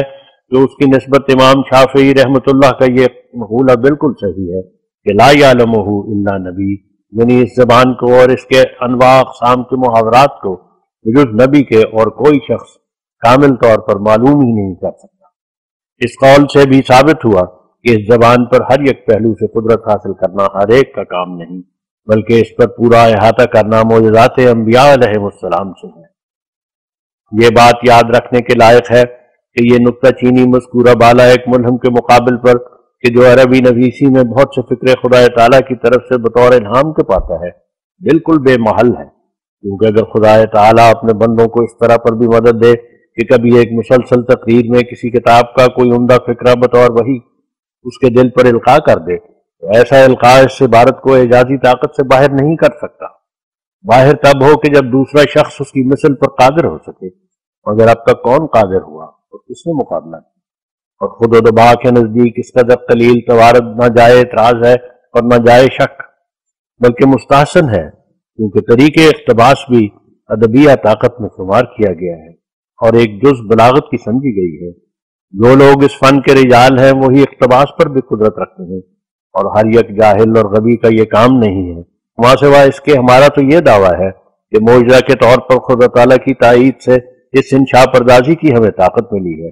تاہم عارف حقائق قرآنی کو اس پیرایا میں بھی دنیا پر ظاہر کرے، اور وہ بلاغت جو ایک بےہودہ اور لغت طور پر اسلام میں رائج ہو گئی تھی اس کو کلام الہی کا خادم بنایا جائے۔ اور جبکہ ایسا دعویٰ ہے تو محض انکار سے کیا ہو سکتا ہے جب تک کہ اس کی مثل پیش نہ کریں۔ یوں تو بعض شریر اور بدذات انسانوں نے قرآن شریف پر بھی یہ الزام لگایا ہے کہ اس کے مضامین توریت اور انجیل میں سے مسروقہ ہیں، اور اس کی امثلہ قدیم عرب کی امثلہ ہے جو بالفاظہ سرقہ کے طور پر قرآن شریف میں داخل کی گئی۔ ایسا ہی یہودی بھی کہتے ہیں کہ انجیل کی عبارتیں تالمود میں سے لفظ بلفظ چرائی گئی ہیں۔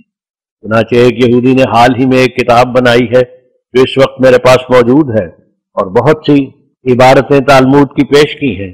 جو بجن سے ہی بغیر کسی تغیر تبدل کے انجیل میں موجود ہے، اور یہ عبارتیں صرف ایک دو فقرے نہیں ہیں بلکہ ایک بڑا حصہ انجیل کا ہے، اور وہی فقرات اور وہی عبارتیں ہیں جو انجیل میں موجود ہیں،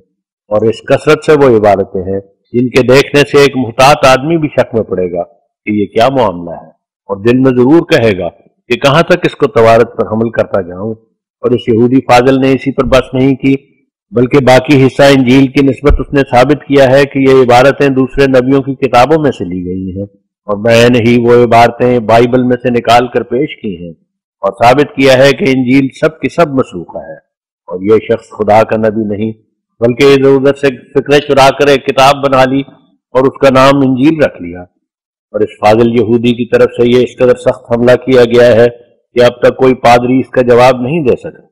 یہ کتاب ہمارے پاس موجود ہے جو ابھی ملی ہے، کیونکہ یہ ثابت شدہ امر ہے کہ حضرت مسیح نے ایک یہودی استاد سے سبقن توریت پڑھی تھی اور تالمود کو بھی پڑھا تھا، اس لیے ایک شکی مزاج کے انسان کو اس شبہ سے نکلنا مشکل ہے کہ کیوں اس قدر عبارتیں پہلی کتابوں کی انجیل میں بلفظ داخل ہو گئیں، اور نہ صرف وہی عبارتیں جو خدا کی کلام میں تھیں بلکہ وہ عبارتیں بھی جو انسانوں کے کلام میں تھیں، مگر اس سنت اللہ پر نظر کرنے سے جس کو ابھی ہم لکھ چکے ہیں یہ شبہ ہیچ ہے۔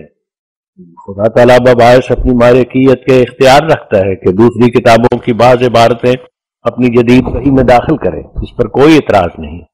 چنانچہ ابراہیم احمدیہ کے دیکھنے سے ہر ایک پر ظاہر ہوگا کہ اکثر قرآنی آیتیں اور بعض انجیل کی آیتیں اور بعض اشعار کسی غیر ملہم کے اس وحی میں داخل کیے گئے ہیں جو زبردست پیش گوئیوں سے بھری ہوئی ہے،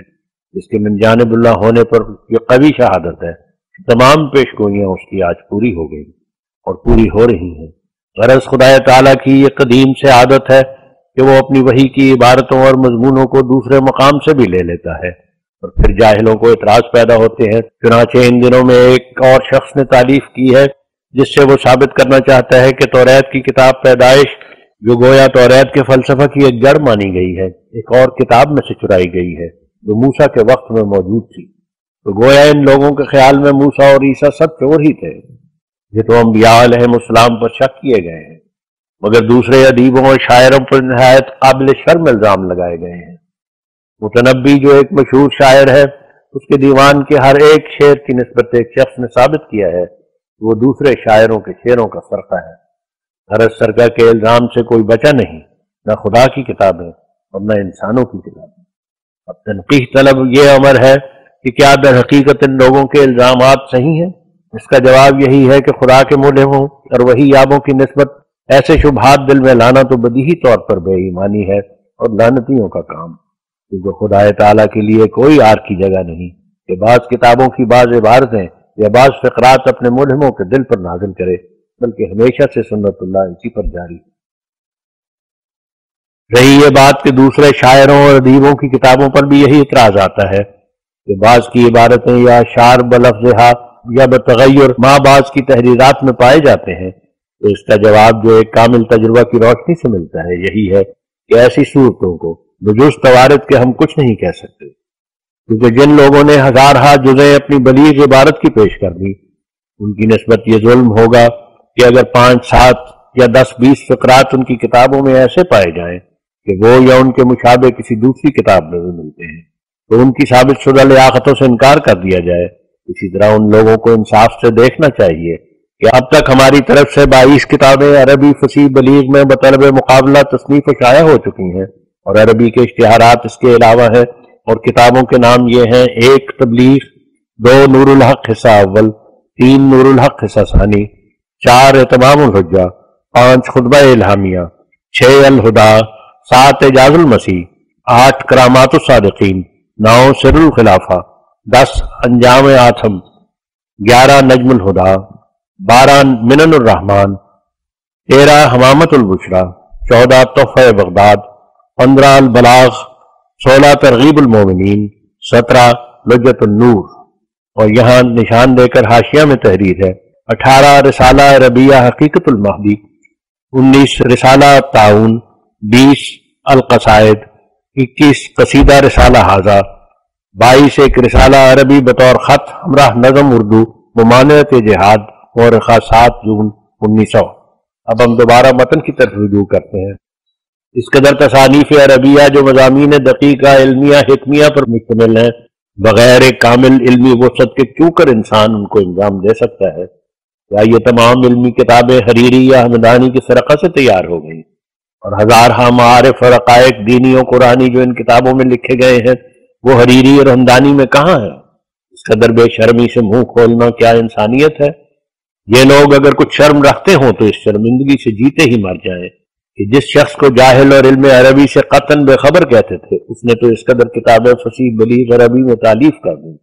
اگر خود ان کی استعداد اور لیاقت کا یہ حال ہے کہ قریباً 10 برس ہونے لگے برابر ان سے مطالبہ ہو رہا ہے کہ ایک کتاب ہی بالمقابل ان کتابوں کے تالیف کر کے دکھلائیں، مگر کچھ نہیں کر سکے، صرف مکہ کے کفار کی طرح یہی کہتے رہے کہ لو نشاء لقلنا مثل ھذا، کہ اگر ہم چاہیں تو اس کی مانند کہہ دیں۔ لیکن جس حالت میں ان کو گالیاں دینے کے لیے تو خوب فرصت ہے، تو پھر کیا وجہ کہ ایک عربی رسالہ کی تالیف کے لیے فرصت نہیں ہے؟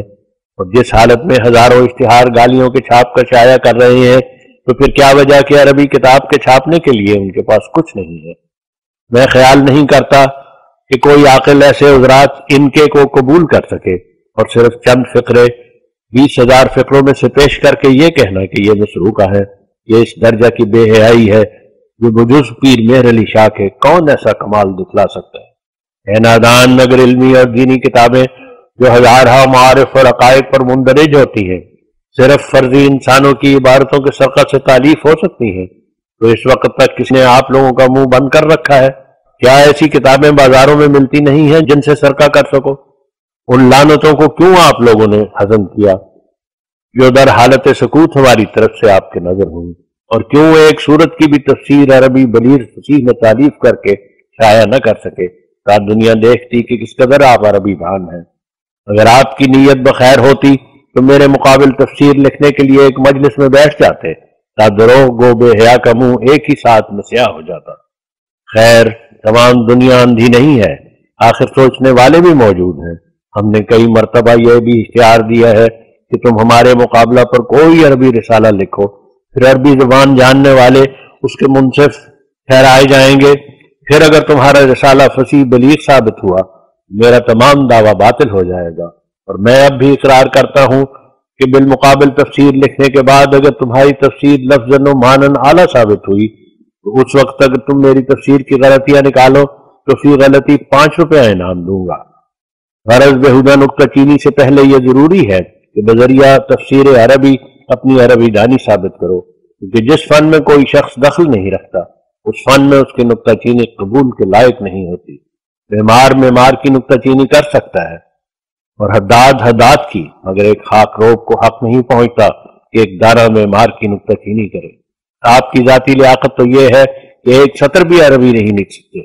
چنانچہ سیف چشتیائی میں بھی آپ نے چوری کے مال کو اپنا مال قرار دیا، تو پھر اس لیاقت کے ساتھ کیوں آپ کے نزدیک شرم نہیں آتی؟ اے بھلے آدمی، اپنی عربی دانی ثابت کر، پھر میری کتاب کی غلطیاں نکال اور فی غلطی ہم سے 5 روپیہ لے، اور بالمقابل عربی رسالہ لکھ کر میرے اس کلامی معجزہ کا باطل ہونا دکھلا۔ افسوس کہ 10 برس کا عرصہ گزر گیا، کسی نے شریفانہ طریق سے میرا مقابلہ نہیں کیا۔ آیت کار اگر کیا تو یہ کیا کہ تمہارے فلاں لفظ میں فلاں غلطی ہے اور فلاں فقرہ فلاں کتاب کا مسروقہ معلوم ہوتا ہے،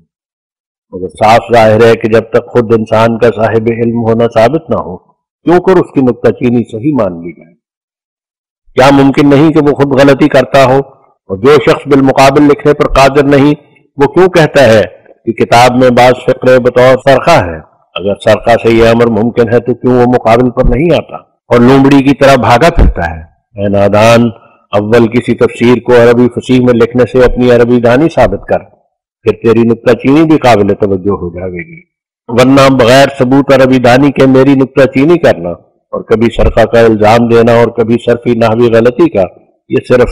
گو کھانا ہے۔ اے جاہل بے حیا، اول عربی بلیغ فصیح میں کسی صورت کی تفسیر شائع کر، پھر تجھے ہر ایک کے نزدیک حق حاصل ہوگا کہ میری کتاب کی غلطیاں نکالے یا مسروقہ قرار دے۔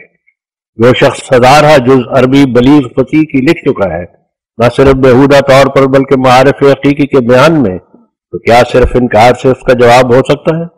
یا جب تک کام کے مقابل پر کام نہ دکھلایا جاوے صرف زبان کی بک بک حجت ہو سکتی ہے؟ اور اس بات سے کون سی لیاقت ثابت ہو سکتی ہے کہ صرف منہ سے یہ کہنے کہ یہ کتاب غلط ہے یا فلاں کتاب سے بعض فکرے اس کے چرائے گئے ہیں؟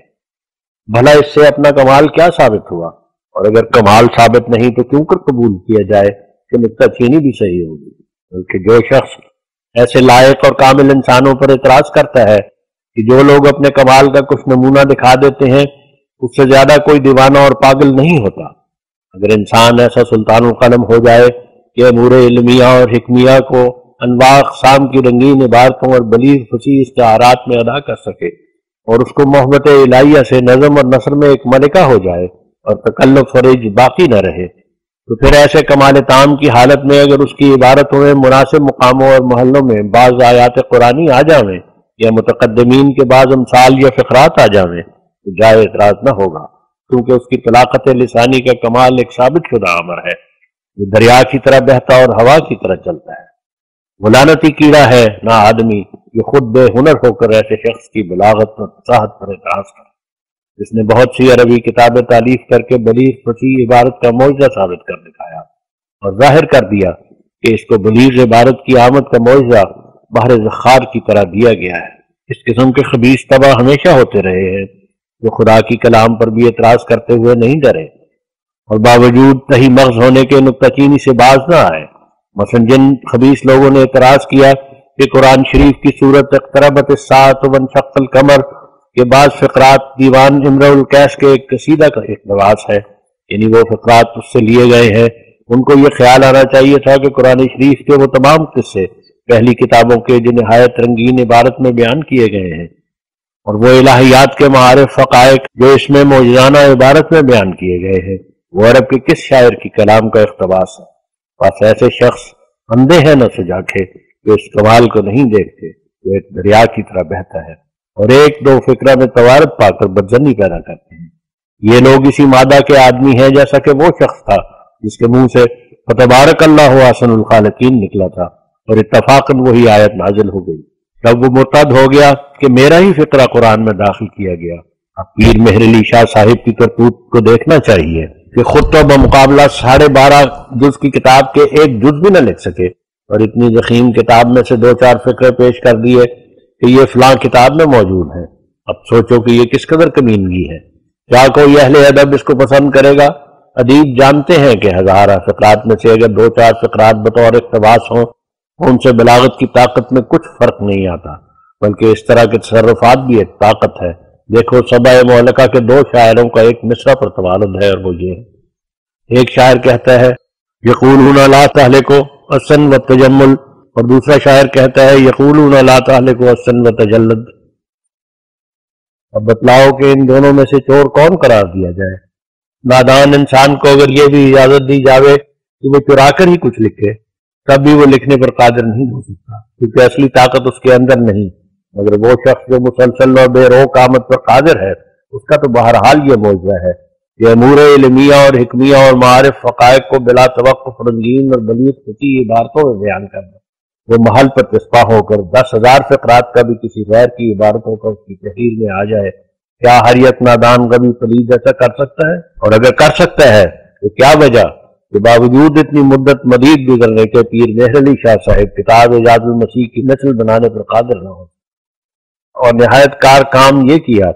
کہ 200 صفحے کی کتاب میں سے جو 4070 اور 12.5 جز ہیں، ایسے 2-4 فقرے پیش کر دیے کہ وہ بعض امثلہ مشہورہ سے یا مقامات وغیرہ کے بعض فقرات سے توارد رکھتے ہیں یا مشابہ ہیں۔ یہاں نشان دے کر حاشیہ میں تحریر فرمایا ہے، یہ چند فقرے بھی بطور نکتہ چینی آپ پیش نہیں کر سکا، بلکہ بدقسمت محمد حسن کے نوٹوں کو چرا کر لکھ دیا، وہ مباہلہ کر کے ایسی نکتہ چینی کی حالت میں مر گیا، چنانچہ مفصل ذکر اس کا قریب آئے گا۔ اب ہم دوبارہ متن کی طرف رجوع کرتے ہیں۔ بھلا بتلاؤ کہ اس میں انہوں نے اپنا کمال کیا دکھلایا؟ ایک منصف انسان سمجھ سکتا ہے کہ جس شخص نے اتنی مدت تک موقع پا کر اپنے گوشہ خلوت میں دو چار ورق تک بھی اعجاز المسیح کا نمونہ پیش نہیں کیا کہ وہ لاہور کے مقابلہ پر اگر اتفاق ہوتا کیا لکھ سکتا تھا؟ وہ پیر فرتوت جو اس قدر سہارے کے ساتھ بھی اٹھ نہ سکا، وہ بے سہارے کیوں کر اٹھ سکتا؟ یقیناً سمجھو کہ پیر مہر علی شاہ صاحب محض جھوٹ کے سہارے سے اپنی قوم مغزی پر پردہ ڈال رہے ہیں، اور وہ نہ صرف دروغ گو ہیں بلکہ سخت دروغ گو ہیں۔ ان کا یہ آخری جھوٹ بھی ہمیں کبھی نہ بھولے گا، جس پر انہوں نے دوبارہ اس کتاب میں بھی اصرار کیا کہ میں لاہور میں وعدہ کے موافق آیا مگر تم قادیان سے باہر نہ نکلے۔ لیکن جن لوگوں نے ان کا اشتہار دیکھا ہوگا وہ اگر چاہیں تو گواہی دے سکتے ہیں کہ انہوں نے کمال روبہ بازی سے مقابلہ سے گریز اختیار کی تھی۔ کیا یہ دیانت کا طریق تھا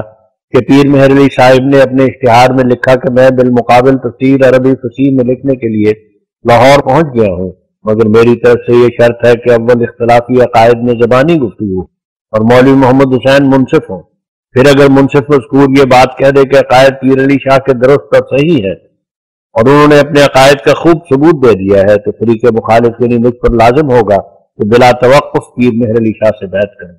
بعد اس کے تفسیر نویسی کا بھی مقابلہ ہو جائے گا۔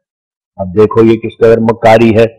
جبکہ مولوی محمد حسین اور پیر مہر علی شاہ صاحب نزول مسیح اور صعود مسیح کے عقیدہ میں اتفاق رکھتے ہیں، تو پھر کیوں کر ممکن تھا کہ مولوی محمد حسین کے منہ سے یہ نکلتا کہ مہر علی کے عقائد صحیح نہیں ہیں یا اس کے دلائل باطل ہیں؟ جبکہ دونوں کے عقائد ایک ہیں تو پھر وہ پیر مہر علی کی تکذیب کیوں کر سکتا تھا؟ ہاں، بلاغت فصاحت کے امور میں جس کو اہل اسلام و غیر اہل اسلام جانچ سکتے ہیں، کسی دشمن سے بھی دلیری نہیں ہو سکتی کہ ایسے فریق کو اعلیٰ درجہ کا سرٹیفکیٹ عطا کریں جس کی عبارت گندی اور بودی اور اغلاط نحوی اور صرفی سے بھری ہوئی ہے۔ سو کتاب اعجاز المسیح کی اشاعت سے پیر مہر علی صاحب کو دوبارہ موقع دیا گیا تھا کہ وہ اگر ممکن ہو تو اب بھی اپنی علمی لیاقت سے میری اس شان کو کالعدم کر دیں جس سے سدا آدمی سلسلہ بیعت میں داخل ہو رہے ہیں، مگر وہ بالکل اس گونگے کی طرح رہ گئے جس پر اشارہ سے بات کرنا بھی مشکل ہوتا ہے، اور اگر کیا تو یہ کیا کہ دو چار فقرے 200 صفحہ کی کتاب میں سے پیش کر دیے کہ یہ مقامات حریری وغیرہ کے چند فقرات کا سرقہ ہے، صرف ایک یا دو صحف کاتب کو صرفی نحوی غلطی قرار دے دیا اور اپنی جہالت سے بعض بلیغ اور فصیح ترکیبوں کو یوں ہی غیر فصیح اور غلط سمجھ لیا ہے۔ یہ ہیں گد نشین اس ملک کے جنہوں نے خام خواہ مولویت کا دم بھر کر ہمیشہ کے لیے ایک سیاہ داغ اپنے چہرے پر لگانا۔ جہاں نشان دے کر حاشیہ میں حضور فرماتے ہیں، میں نے ابھی اسی قدر مضمون لکھا تھا کہ مجھے آج 26 جولائی 1902 کو موضوع بھی سے میاں شہاب الدین دوست مولوی محمد حسن بھی کا خط ملا، جس میں انہوں نے تحریر کیا ہے کہ میں پیر مہر علی شاہ کی کتاب دیکھ رہا تھا کہ اتنے میں اتفاقاً ایک آدمی مجھ کو ملا جس کے پاس کچھ کتابیں تھیں اور وہ مولوی محمد حسن کے گھر کا پتہ پوچھتا تھا، اور استفسار پر اس نے بیان کیا کہ محمد حسن کی کتابیں پیر صاحب نے منگوائی تھی اور اب واپس دینے آیا ہوں۔ میں نے وہ کتابیں جب دیکھی تو ایک ان میں اعجاز المسیح تھی جس پر محمد حسن متوفہ نے اپنے ہاتھ سے نوٹ لکھے ہوئے تھے، اور ایک کتاب شمس بازغہ تھی اور اس پر بھی محمد حسن مذکور کے نوٹ لکھے ہوئے تھے، اور اتفاقاً اس وقت کتاب سیف چشتیائی میرے پاس موجود تھی۔ جب میں نے ان نوٹوں کا اس کتاب سے مقابلہ کیا تو جو کچھ محمد حسن نے لکھا تھا بلفظہ بغیر کسی تصرف کے پیر مہر علی نے بطور سرقہ اپنی کتاب میں اس کو نقل کر لیا تھا، بلکہ بتبدیل الفاظ یوں کہنا چاہیے کہ پیر مہر علی شاہ کی کتاب وہی مسروقہ نوٹ ہیں، اس سے زیادہ کچھ نہیں۔ بس مجھ کو اس خیانت اور سرقہ سے سخت حیرت ہوئی کہ کس طرح اس نے ان تمام نوٹوں کو اپنی طرح منسوخ کر دیا۔ یہ ایسی کارروائی تھی کہ اگر مہر علی کو کچھ شرم ہوتی تو اس قسم کے سرقہ کا راز کھلنے سے مر جاتا، نہ کہ شوخی اور ترک حیا سے اب تک دوسرے شخص کی تاریخ کو جس میں اس کی جان گئی اپنی طرف منسوخ کرتا اور اس بدقسمت مردہ کی تحریر کی طرف ایک ذرہ بھی اشارہ نہ کرتا۔ پھر بعد اس کے میاں شہاب الدین لکھتا ہے کہ میں ہر ایک شخص کو جو مہر علی کی اس قدر خیانت کو دیکھنا چاہے اس کی یہ قابل شرم چوری دکھا سکتا ہوں، بلکہ اس نے خود پیر مہر علی شاہ کا دستخطی ایک کارڈ بھیج دیا ہے جس میں وہ اس چوری کا اقرار کرتا ہے، لیکن بعد اس کے یہ بےہودہ جواب دیتا ہے کہ اس نے اپنی زندگی میں مجھے اجازت دے دی تھی کہ اپنے نام پر اس کتاب کو چھاپ دوں، لیکن یہ عذر بدتر از گناہ ہے،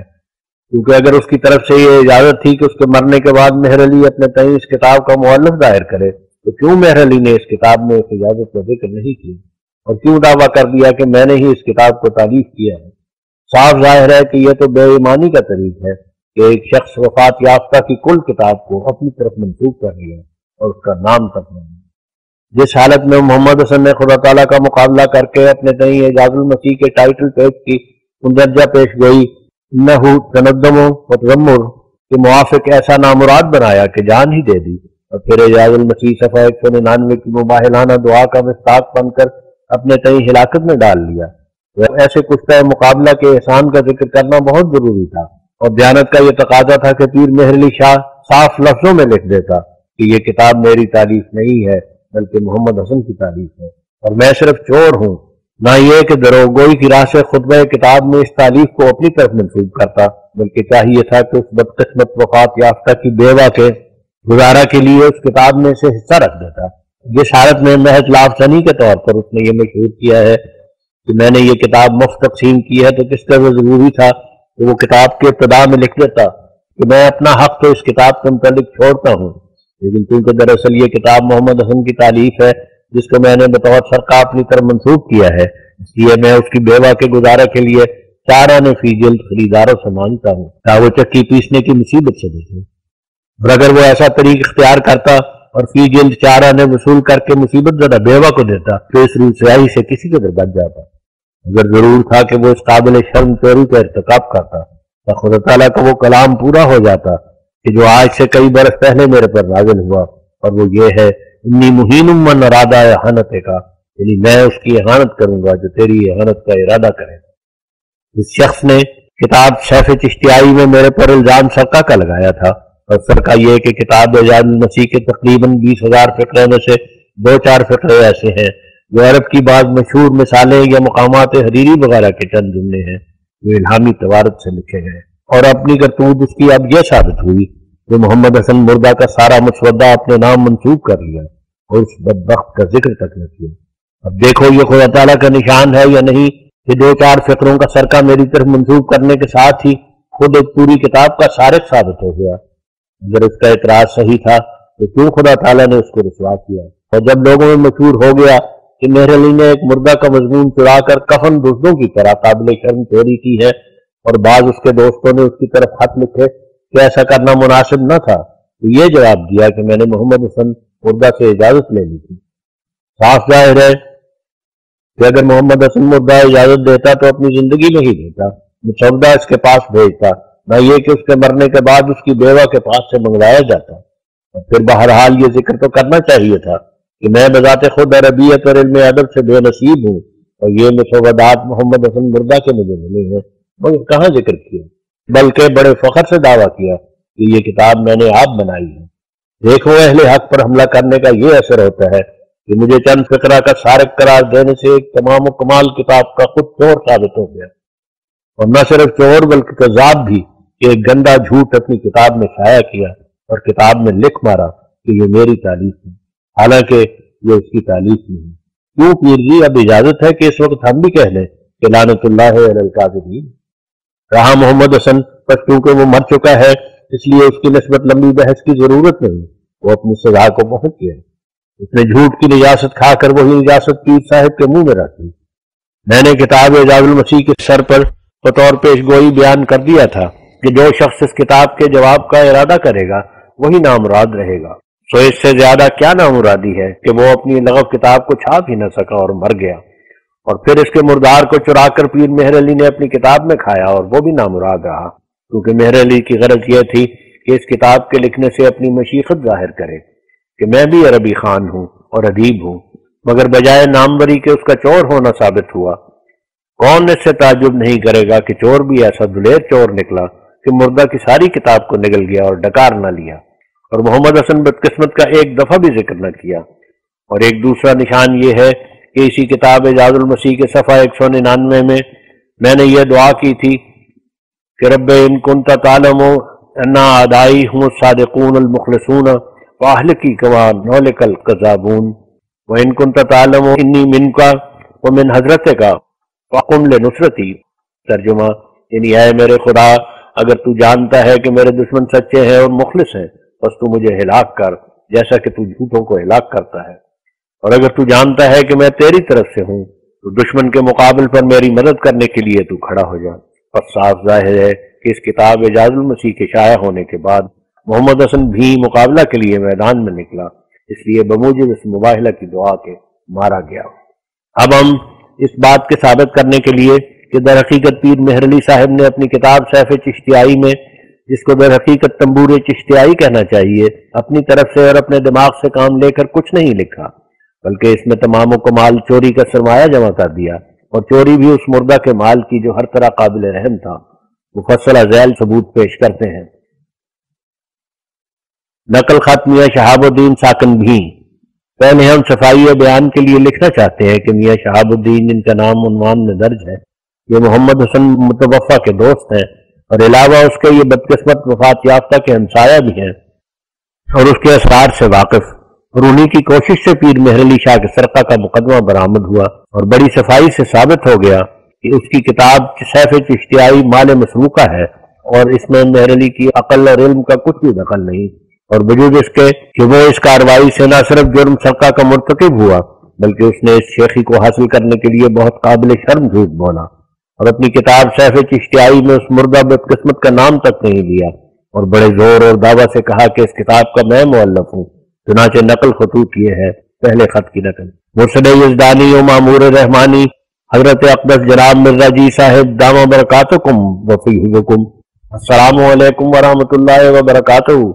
اما بعد، آپ کا خط رجسٹری شدہ آیا دل غمناک کو تازہ کیا۔ رویداد معلوم ہوئی، حال یہ ہے کہ محمد حسن کا مسودہ علیحدہ تو خاکسار کو نہیں دکھایا گیا، کیونکہ اس کے مرنے کے بعد اس کی کتابیں اور سب کاغذات جمع کر کے مقفل کیے گئے ہیں۔ شمس بازغہ اور اعجاز المسیح پر جو مذکور نے نوٹ کیے تھے وہ دیکھے ہیں، اور وہی نوٹ گولڑی ظالم نے کتابیں منگوا کر درج کر دیے ہیں، اپنی لیاقت سے کچھ نہیں لکھا۔ اب محمد حسن کا والد وغیرہ میرے تو جانی دشمن بن گئے ہیں، کتابیں تو بجائے خود ایک ورقہ تک نہیں دکھاتے۔ پہلے بھی دیکھنے کا ذریعہ یہ ہوا تھا کہ جب گولڑی نے کتابیں یعنی شمس بازغہ اور اعجاز المسیح محمد حسن کے والد سے منگوائیں اور فارغ ہو کر واپس روانہ کی، تو چونکہ وہ حامل کتب اجنبی تھا، اس لیے بھول کر میرے پاس مسجد میں آیا اور کہنے لگا کہ مولوی محمد حسن کا گھر کدھر ہے؟ میں نے پوچھا کہ کیا کام؟ کہنے لگا کہ مہر علی شاہ نے مجھ کو کتابیں لے کر روانہ کیا ہے کہ مولوی محمد حسن کے والد کو یہ کتابیں شمس بازغہ اور اعجاز المسیح دے آ۔ پھر میں نے کتابیں لے کر دیکھی تو ہر صفحہ ہر سطر پر نوٹ ہوئے دیکھے۔ میرے پاس سیف چشتیائی بھی موجود تھی، عبارت کو ملایا تو بین ہی وہ عبارت تھی، آپ کا حکم منظور، لیکن محمد حسن کا والد کتابیں نہیں دیتا، اور کہتا ہے کہ میرے روبرو بے شک دیکھ لو، مگر مہلت کے واسطے نہیں دیتا، خاکسار معذور ہے، کیا کرے۔ یہاں نشان دے کر حاشیہ در حاشیہ میں حضور فرماتے ہیں، پھر بعد اس کے محمد حسن کے بیٹے نے جو اصل وارث ہے مبلغ 6 روپے لے کر وہ دونوں کتابیں جس میں محمد حسن متوفہ کے نوٹ درج ہیں میرے معتبر کو دے دی، اور اب وہ میرے پاس موجود ہیں، جن سے پیر مہر علی کی چوری ایسی کھلتی ہے جیسا کہ کوئی چور عین نقب لگاتے وقت پکڑا جائے۔ الحمدللہ علی ذالک، سچ فرمایا اللہ تعالیٰ نے، انی مہین من ارادہ حنتے کا من المؤلف۔ اب ہم دوبارہ حاشیے کی طرف رجوع کرتے ہیں۔ میاں شہاب الدین جنہوں نے حضور کی خدمت میں خط لکھا تھا وہ تحریر کرتے ہیں کہ دوسری مجھ سے ایک غلطی ہو گئی کہ ایک خط گولڑی کو بھی لکھا کہ تم نے خاک لکھا کہ جو کچھ محمد حسن کے نوٹ تھے وہی درج کر دیے، اس واسطے گولڑی نے محمد حسن کے والد کو لکھا ہے کہ ان کو کتابیں مت دکھاؤ کیونکہ یہ شخص ہمارا مخالف ہے۔ اب مشکل بنی کہ محمد حسن کا والد گولڑی کا مرید ہے اور اس کے کہنے پر چلتا ہے۔ اس کو نہایت افسوس ہے کہ میں نے گولڑی کو کیوں خط لکھا، جس کے سبب سے سب میرے دشمن بن گئے۔ براہ عنایت خاکسار کو معاف فرماوے، کیونکہ خالی میرا آنا مفت کا خرچ ہے اور کتابیں وہ نہیں دیتے۔ فقط خاکسار شہاب الدین از مقام بھی تحصیل چکوال۔ دوسرے خط کی نقل۔ مکرمی معظمی و مولائی جناب مولوی عبدالکریم صاحب، السلام علیکم ورحمۃ اللہ وبرکاتہ۔ اما بعد، خاکسار خیریت سے ہے، آپ کی خیریت مطلوب۔ میں آنے سے کچھ انکار نہ کرتا، لیکن کتابیں نہیں دیتے جن پر ووٹ ہیں، یعنی شمس بازغہ اور اعجاز المسیح سیف چشتیائی میں جتنی سخت زبانی ہے اکثر محمد حسن کی ہے، اسی وجہ سے اس کی موت کا نمونہ ہوا۔ اب میرے خط لکھنے سے گولڑی خود اقراری ہے، چنانچہ یہ کارڈ گولڑی کے ہاتھ کا لکھا ہوا ہے کہ اس نے مولوی کرم دین صاحب کو لکھا ہے، اور اس گولڑی نے محمد حسن کے والد کو بہت تاکید کی ہے ان کو کتابیں مت دکھاؤ، یعنی اسراقم خاکسار کو۔ گولڑی کارڈ میں لکھتا ہے کہ محمد حسن کی اجازت سے لکھا گیا مگر یہ اعتراف راست بازی کے تقاضا سے نہیں بلکہ اس لیے کہ یہ بھید ہم پر کھل گیا، اس لیے ناچار شرمندہ ہو کر اقراری ہوا۔ دوسرے خط میں گولڑی کا کارڈ ہے جو اس نے اپنے ہاتھ سے لکھ کر روانہ کیا ہے، ملاحظہ ہو خاکسار شہاب الدین از مقام بھی۔ مولوی کرم الدین کے خط کی نقل۔ مکرمہ حضرت اقدس مرزا صاحب جی مدد اللہ العالی، السلام علیکم ورحمۃ اللہ وبرکاتہ۔ میں ایک عرصہ سے آپ کی کتابیں دیکھا کرتا ہوں، مجھے آپ کے کلام سے تعشق ہے۔ میں نے کئی دفعہ عالم رویا میں بھی آپ کی نسبت اچھے واقعات دیکھے ہیں۔ اکثر آپ کے مخالفین سے بھی جھگڑا کرتا ہوں، اگرچہ مجھے ابھی تک جناب سے سلسلہ پیری مریدی نہیں ہے، کیونکہ اس بارے میں میرے خیال میں بہت احتیاط درکار ہے۔ جب تک بالمشافہ اطمینان نہ کیا جائے بیعت کرنا مناسب نہیں ہوتا، لیکن تاہم مجھے جناب سے غائبانہ محبت ہے۔ میں نے 4-5 یوم کا عرصہ ہوا ہے کہ جناب کو خواب میں دیکھا ہے۔ آپ نے مجھے مبارکباد فرمائی ہے اور کچھ شیرینی بھی عنایت کی ہے، اور اس وقت میرے دل میں 2 باتیں تھیں جن کو آپ نے بیان کر دیا ہے، اور اسی خواب کے عالم میں میں یہ کہتا تھا کہ آپ کے کشف کا تو میں قائل ہو گیا ہوں، واللہ عالم بالصواب۔ بعض باتوں کی سمجھ بھی نہیں آتی ہے، اس واسطے میرا خیال ابھی تک جناب کی نسبت یک روخا نہیں ہے، گو آپ کے صلاح و تورع کا میں قائل ہوں۔ میں نے اگلے روز آپ کی کتاب سربت شماریہ کی ابتدا میں چند اشعار فارسی اور چند اردو پڑھے ہیں، اور وہ پڑھ کر مجھے رونا آتا تھا اور کہتا تھا کہ کذابوں کی کلام میں کبھی بھی ایسا درد نہیں ہوتا۔ کل میرے عزیز دوست میاں شہاب الدین طالب علم کے ذریعے سے مجھے ایک خط رجسٹری شدہ جناب مولوی عبدالکریم صاحب کی طرف سے ملا، جس میں پیر صاحب گولڑی کی سیف چشتیائی کی نسبت ذکر تھا۔ یہاں شہاب الدین کو خاکسار نے بھی اس امر کی اطلاع دی تھی کہ پیر صاحب کی کتاب میں اکثر حصہ مولوی محمد حسن صاحب مرحوم کے ان نوٹوں کا ہے جو مرحوم نے کتاب اعجاز المسیح اور شمس بازغہ کے حواشی پر اپنے خیالات لکھے تھے۔ وہ دونوں کتابیں پیر صاحب نے مجھ سے منگوائی تھیں اور اب واپس آ گئی ہیں۔ مقابلہ کرنے سے وہ نوٹ باصلِ ہی درج کتاب پائے گئے۔ یہ ایک نہایت صارفانہ کارروائی ہے کہ ایک فوت شدہ شخص کے خیالات لکھ کر اپنی طرف منسوب کر لیے اور اس کا نام تک نہ لیا۔ اور طرفہ یہ کہ بعض وہ عیوب جو آپ کی کلام کی نسبت کو پکڑتے ہیں، پیر صاحب کی کتاب میں خود اس کی نظیریں موجود ہیں۔ وہ دونوں کتابیں چونکہ مولوی محمد حسن صاحب کے باپ کی تحویل میں ہیں، اس واسطے جناب کی خدمت میں وہ کتابیں بھیجنا مشکل ہے، کیونکہ ان کا خیال آپ کے خلاف میں ہے اور وہ کبھی بھی اس امر کی اجازت نہیں دے سکتے۔ ہاں یہ ہو سکے گا کہ ان نوٹوں کو بجن سے ہی نقل کر کے آپ کے پاس روانہ کیا جائے، اور یہ بھی ہو سکتا ہے کہ کوئی خاص آدمی جناب کی جماعت سے یہاں آ کر خود دیکھ جائے، لیکن جلدی آنے پر دیکھا جا سکے گا۔ پیر صاحب کا ایک کارڈ جو مجھے پرسوں ہی پہنچا ہے باصلحہ جناب کے ملاحظہ کے لیے روانہ کیا جاتا ہے، جس میں انہوں نے خود اس بات کا اعتراف کیا ہے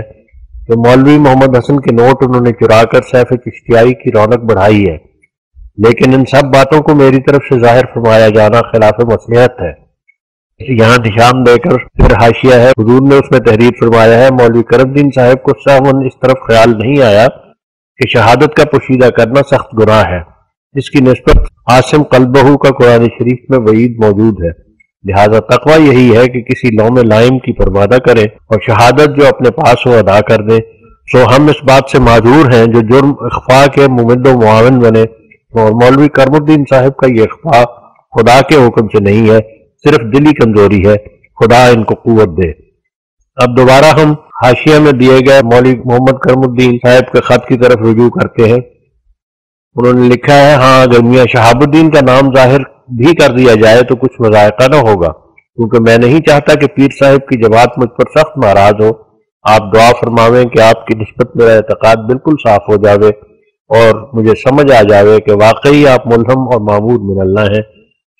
جناب مولوی عبدالکریم صاحب و مولانا مولوی نور الدین صاحب کی خدمت میں دستبستہ السلام علیکم عرض ہے۔ زیادہ لکھنے میں جی کے وقت مانے ہے، یہ شہاب الدین کی طرف سے بات سلام علیکم مضمون واحد ہے۔ وسلام خاکسار محمد کرم الدین عرف عنہ از بھیں تحصیل چکوال مورخہ 21 جولائی 1902۔ دوسرا خط مولوی کرم الدین صاحب بنام حکیم فضل الدین صاحب معتبر عاجز، مکرم معظم بندہ جناب حکیم صاحب مدد اللہ العالی، السلام علیکم ورحمۃ اللہ وبرکاتہ۔ 31 جولائی کو لڑکا گھر پہنچ گیا۔ یہاں نشان دے کر حاشیے میں حضور نے اپنی طرف سے تحریر فرمایا ہے، لڑکے سے مراد محمد حسن متوفہ کا لڑکا ہے جو اس کا وارث ہے۔ اسی نے بقول مولوی کرم الدین صاحب 6 روپے نقد لے کر دونوں کتابیں یعنی اعجاز المسیح اور شمس بازغہ جن پر محمد حسن مذکور کے دستخطی نوٹ تھے ہم کو دے دی، اور مہر علی کی پردہ دری کا یہی موجب ہوا۔ اب دوبارہ ہم مولوی کرم الدین صاحب کے خط کی طرف رجوع کرتے ہیں۔ وہ لکھتے ہیں، اسی وقت سے کار معلومہ کی نسبت اس سے کوشش شروع کی گئی۔ پہلے تو کتابیں دینے سے اس نے سخت انکار کیا اور کہا کہ کتابیں جعفر زٹلی کی ہیں اور وہ مولوی محمد حسن مرحوم کا خط شناخت کرتا ہے، اور اس نے بتاکید مجھے کہا ہے کہ فوراً کتابیں لاہور زٹلی کے پاس پہنچا دوں، لیکن بہت سی حکمت عملیوں اور تمہ دینے کے بعد اس کو تسلیم کرایا گیا۔ مبلغ 6 روپے معاوضہ پر آخر راضی ہوا اور کتاب اعجاز مسیح کے نوٹوں کی نقل دوسرے نسخہ پر کر کے اصل کتاب جس پر مولوی مرحوم کی اپنی قلم کے نوٹ ہیں ہمدست حامل عریضہ ابلاغ خدمت ہے، کتاب وصول کر کے اس کی رسید حامل عریضہ کو مرحمت فرماویں، اور نیز اگر موجود ہوں تو 6 روپے بھی حامل کو دے دیجیے گا تاکہ لڑکے کو دے دیے جاویں، اور تاکہ دوسری کتاب شمس بازغہ کے حاصل کرنے میں دقت نہ ہو۔ کتاب شمس بازغہ کا جس وقت بے جلد نسخہ آپ روانہ فرمائیں گے فوراً اصل نسخہ جس پر نوٹ ہے اسی طرح روانہ خدمت ہوگا۔ آپ بالکل تسلی فرمائیں، انشاءاللہ تعالی ہرگز وعدہ خلافی نہ ہوگی۔ اس لڑکے نے کہا ہے کہ اور بھی مولوی مرحوم کے ہاتھ کے لکھے ہوئے کئی ایک نوٹ ہیں جو تلاش پر مل سکتے ہیں، جس وقت ہاتھ لگے تو ان کا معاوضہ علیحدہ اس سے مقرر کر کے نوٹ قلمی فیضی مرحوم بشرط ضرورت لے کر ارسال خدمت ہوں گے۔ آپ شمس بازغہ کا نسخہ بہت جلدی منگا کر روانہ فرماویں، کیونکہ لڑکا صرف 1 ماہ کی رخصت پر گھر میں آیا ہے۔ اس عرصہ کے انقضاء پر اس نے کتاب لاہور لے جانی ہے اور پھر کتاب کا ملنا متعذر ہو جائے گا۔ چکوال سے تلاش کریں، شاید نسخہ مل جاوے تو حامل عریضہ کے ہاتھ روانہ فرماویں اور اپنا آدمی بھی ساتھ بھیج دیں تاکہ کتاب لے جاوے۔ امید ہے کہ میری یہ ناچیز خدمت حضرت مرزا صاحب اور آپ کی جماعت قبول فرما کر میرے لیے دعائے خیر فرمائیں گے، لیکن میرا التماس ہے کہ میرا نام بالفعل ہرگز ظاہر نہ کیا جاوے تاکہ پھر بھی مجھ سے ایسی مدد مل سکے۔ مولوی شہاب الدین کی جانب سے السلام علیکم والسلام۔ خاکسار محمد کرم الدین افعان بھی تحصیل چکوال 3 اگست 1902۔ پیر مہر علی شاہ کے کارڈ کی نقل جس میں وہ اقرار کرتا ہے کہ کتاب سیف چشتیائی در حقیقت محمد حسن کا مضمون ہے۔ کارڈ: محبی و مخلصی مولوی کرم الدین صاحب سلامت باشند، وعلیکم السلام ورحمۃ اللہ۔ اما بعد، یک نسخہ بذریعہ ڈاک یا کس آدم معتبر فرستادہ خواہد شد۔ آپ کو واضح ہو کہ اس کتاب سیف چشتیائی میں تردید متعلق تفسیر فاتحہ یعنی اعجاز المسیح جو فیضی صاحب مرحوم و مغفور کی ہے باجازت ان کے مندرج ہے۔ یہاں نشان دے کر حاشیہ میں حضور اپنی طرف سے تحریر فرماتے ہیں، اگر اجازت سے یہ کام تھا، چوری سے نہیں تھا، تو کیوں کتاب میں محمد حسن کا ذکر نہیں کیا گیا کہ اس کی اجازت سے میں نے اس کے مضمون لکھے ہیں، اور کیوں جھوٹ بولا گیا کہ یہ میں نے تالیف کی ہے، اور کیوں اپنی کتاب میں اس کی کوئی تحریر طبع نہیں کی جس میں ایسی اجازت تھی، اور کیوں اس وقت تک خاموش رہا جب تک کہ خدا نے پردہ دری کر دی اور چوری پکڑی گئی۔ اب دوبارہ ہم پیر مہر علی شاہ کے کارڈ کی نقل جو حاشیہ میں درج ہے اس کو پڑھتے ہیں۔ انہوں نے لکھا ہے، چنانچہ فیما بین تحریر نیز مشافت جہنم میں قرار پا چکا تھا، بلکہ فیضی صاحب مرحوم کی درخواست پر میں نے تحریر جواب شمس بازغہ پر مضامین ضروریہ لاہور میں ان کے پاس بھیج دیے تھے اور ان کو اجازت دی تھی کہ وہ اپنے نام پر طبع کرا دیں۔ افسوس کہ حیات نے وفا نہ کی اور نہ وہ میرے مضامین مرسلہ لاہور میں مجھے ملے، آخر الامر مجھ کو ہی یہ کام کرنا پڑا، لہذا آپ سے ان کی کتابیں مستعملہ منگوا کر تفسیر کی تردید مندرجہ حسب اجازت سابقہ بتغیر ما کی گئی۔ آئندہ شاید آپ کو یا مولوی غلام محمد صاحب کو تکلیف اٹھانی ہوگی۔ والسلام۔ نقل ان نوٹوں کی جو محمد حسن نے اعجاز المسیح اور شمس بازغہ پر لکھے تھے، یہ تمام نقل بعین ہی ہمارے پاس آ گئی ہے جس کو محمد حسن متوفا نے اپنے ہاتھ سے لکھا ہے، اور چونکہ یہ تمام نوٹ وہی ہیں جو کتاب سیف چشتیائی میں لکھے گئے ہیں، اس لیے ان کا اس جگہ نقل کرنا توارت سے خالی نہیں، مگر اس بات کے گواہ کہ یہی وہ نوٹ ہیں جو محمد حسن نے کتاب اعجاز المسیح اور شمس بازغہ پر لکھے تھے۔ 5 آدمی ہیں، ایک پہلے میاں شہاب الدین بھی جیسا کہ ان کے دونوں خطوط ہم نقل کر چکے ہیں، 2 دوسرے مولوی کرم الدین صاحب دوست پیر مہر علی صاحب جن کا ہم سے کچھ بھی تعلق نہیں، جنہوں نے اپنے ہاتھ سے اعجاز المسیح اور شمس بازغہ کے حاشیہ پر سے یہ نوٹ نقل کیے ہیں جن کا خط ہم ابھی نقل کر چکے ہیں۔ 3 مہر علی شاہ کا اپنے ہاتھ کا کارڈ بنام مولوی کرم الدین صاحب جو ابھی نقل ہو چکا ہے۔ 4 محمد حسن متوفا کا باپ جس نے وہ دونوں کتابیں میاں شہاب الدین اور مولوی کرم الدین صاحب کے حوالہ کی جن پر محمد حسن متوفا کے نوٹ لکھے ہوئے تھے اور نیز اپنے روبرو یہ نوٹ نقل کرائے۔ 5 محمد حسن متوفا کا لڑکا جس نے اپنے گھر سے اس کام کے لیے کتابیں نکالی کہ اپنے خسر کو دے تا وہ فروخت کرا دے اور جواب مفصل حاشیہ میں آ چکا ہے۔ ان نوٹوں میں اس نے اپنی جہالت اور تعصب اور شتاب کاری کی وجہ سے بہت سی قابل شرم غلطیاں کی ہیں، لیکن اب مردہ کو مرامت کرنا بے فائدہ ہے۔ اس قدر اس کے نوٹوں میں فاحش غلطیاں ہیں کہ اگر اس کو جلدی سے موت نہ پکڑ لیتی تو وہ ضرور نظر کر کے اپنی غلطیوں کی حت المقدور اصلاح کرتا۔ مگر یہ سوال کہ اس قدر جلد تر کیوں موت آ گئی، اس کا جواب یہی ہے کہ اس موت کی 3 وجہ ہیں۔ اول تو یہی کہ اس نے ان نوٹوں میں اپنے منہ سے موت مانگی اور اپنے ہاتھ سے کتاب پر لکھا کہ لعنت اللہ علی الکاذبین، چنانچہ جن نوٹوں میں اس نے فریق کاذب پر ہم دونوں فریق میں سے لعنت کی ہے وہ اس وقت ہمارے سامنے رکھے ہیں کہ 5 گواہوں کی شہادت سے وہی نوٹ ہیں جو اس نے اپنی قلم سے کتاب اعجاز المسیح اور شمس بازغہ پر لکھے تھے، اور خود اصل نوٹ جن کی یہ نقل اس کے باپ نے ان گواہوں کے حوالہ کی اس کے گھر میں موجود ہے، جو اس کے مباہلہ کی ایک پختہ نشانی ہے۔ یہاں نشان دے کر حاشیہ میں حضور تحریر فرماتے ہیں، بعد اس کے وہ کتابیں محمد حسن کے بیٹے سے ہم کو مل گئیں جن پر اصل نوٹ ہیں، یعنی محمد حسن کے خود دستخط ہی وہ نوٹ ہیں۔ اب دوبارہ ہم حاشیے کی عبارت کی طرف رجوع کرتے ہیں۔ حضور فرماتے ہیں جو بابا نانک کے چوڑا کی طرح زمانہ دراز تک یادگار رہے گی، اور یہ مباہلہ جس کے بعد وہ 2 ہفتے بھی زندہ نہ رہ سکا، ان لوگوں کے لیے خدا تعالیٰ کی طرف سے جواب ہے جو کہا کرتے ہیں کہ ہم اس مباہلہ کو مانیں گے جس کے آخری نتیجہ پر 2-3 ہفتے سے زیادہ طول نہ کھچے۔ تو اب ہم منتظر ہیں کہ وہ اس نشان کو مانتے ہیں یا نہیں۔ اور عجیب تر کہ محمد حسن مباہلہ کے بعد مرا۔ اسی طرح غلام دستگیر قصوری کا حال ہوا تھا کہ اس نے بھی محمد حسن کی طرح میری رد میں ایک کتاب بنائی اور اس کا نام فتح رحمانی رکھا اور اس کے صفحہ 27 میں جوش میں آ کر دعا کر دی، جس کا یہ خلاصہ ہے کہ یا الہی جو شخص کاذب ہے اور جھوٹ بول رہا ہے اور سچ کو چھوڑ رہا ہے اس کو ہلاک کر، آمین۔ تب 1 مہینہ بھی اس کتاب کے لکھنے پر نہ گزرنے پایا تھا کہ آپ ہلاک ہو گیا۔ اس کی یہ کتاب یعنی فتح رحمانی چھپی ہوئی موجود ہے، دیکھو صفحہ 26 اور 27۔ اور خدا سے ڈرو، یہ دونوں پنجاب کے آدمی ہیں جو اپنے منہ سے مباہلہ کر کے آپ ہی مر گئے۔ اگر یہ نشان نہیں تو معلوم نہیں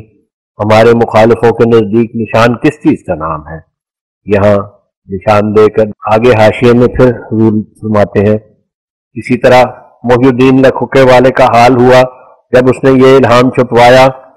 کہ مرزا صاحب فرعون، تب اس کی وفات سے پہلے میں نے اس کو بذریعہ ایک خط کے جو اگست 1894 کو لکھا گیا تھا اطلاع دی کہ اب وہ فرعون کی طرح اس موسیٰ کے سامنے اپنی سزا کو پہنچے گا۔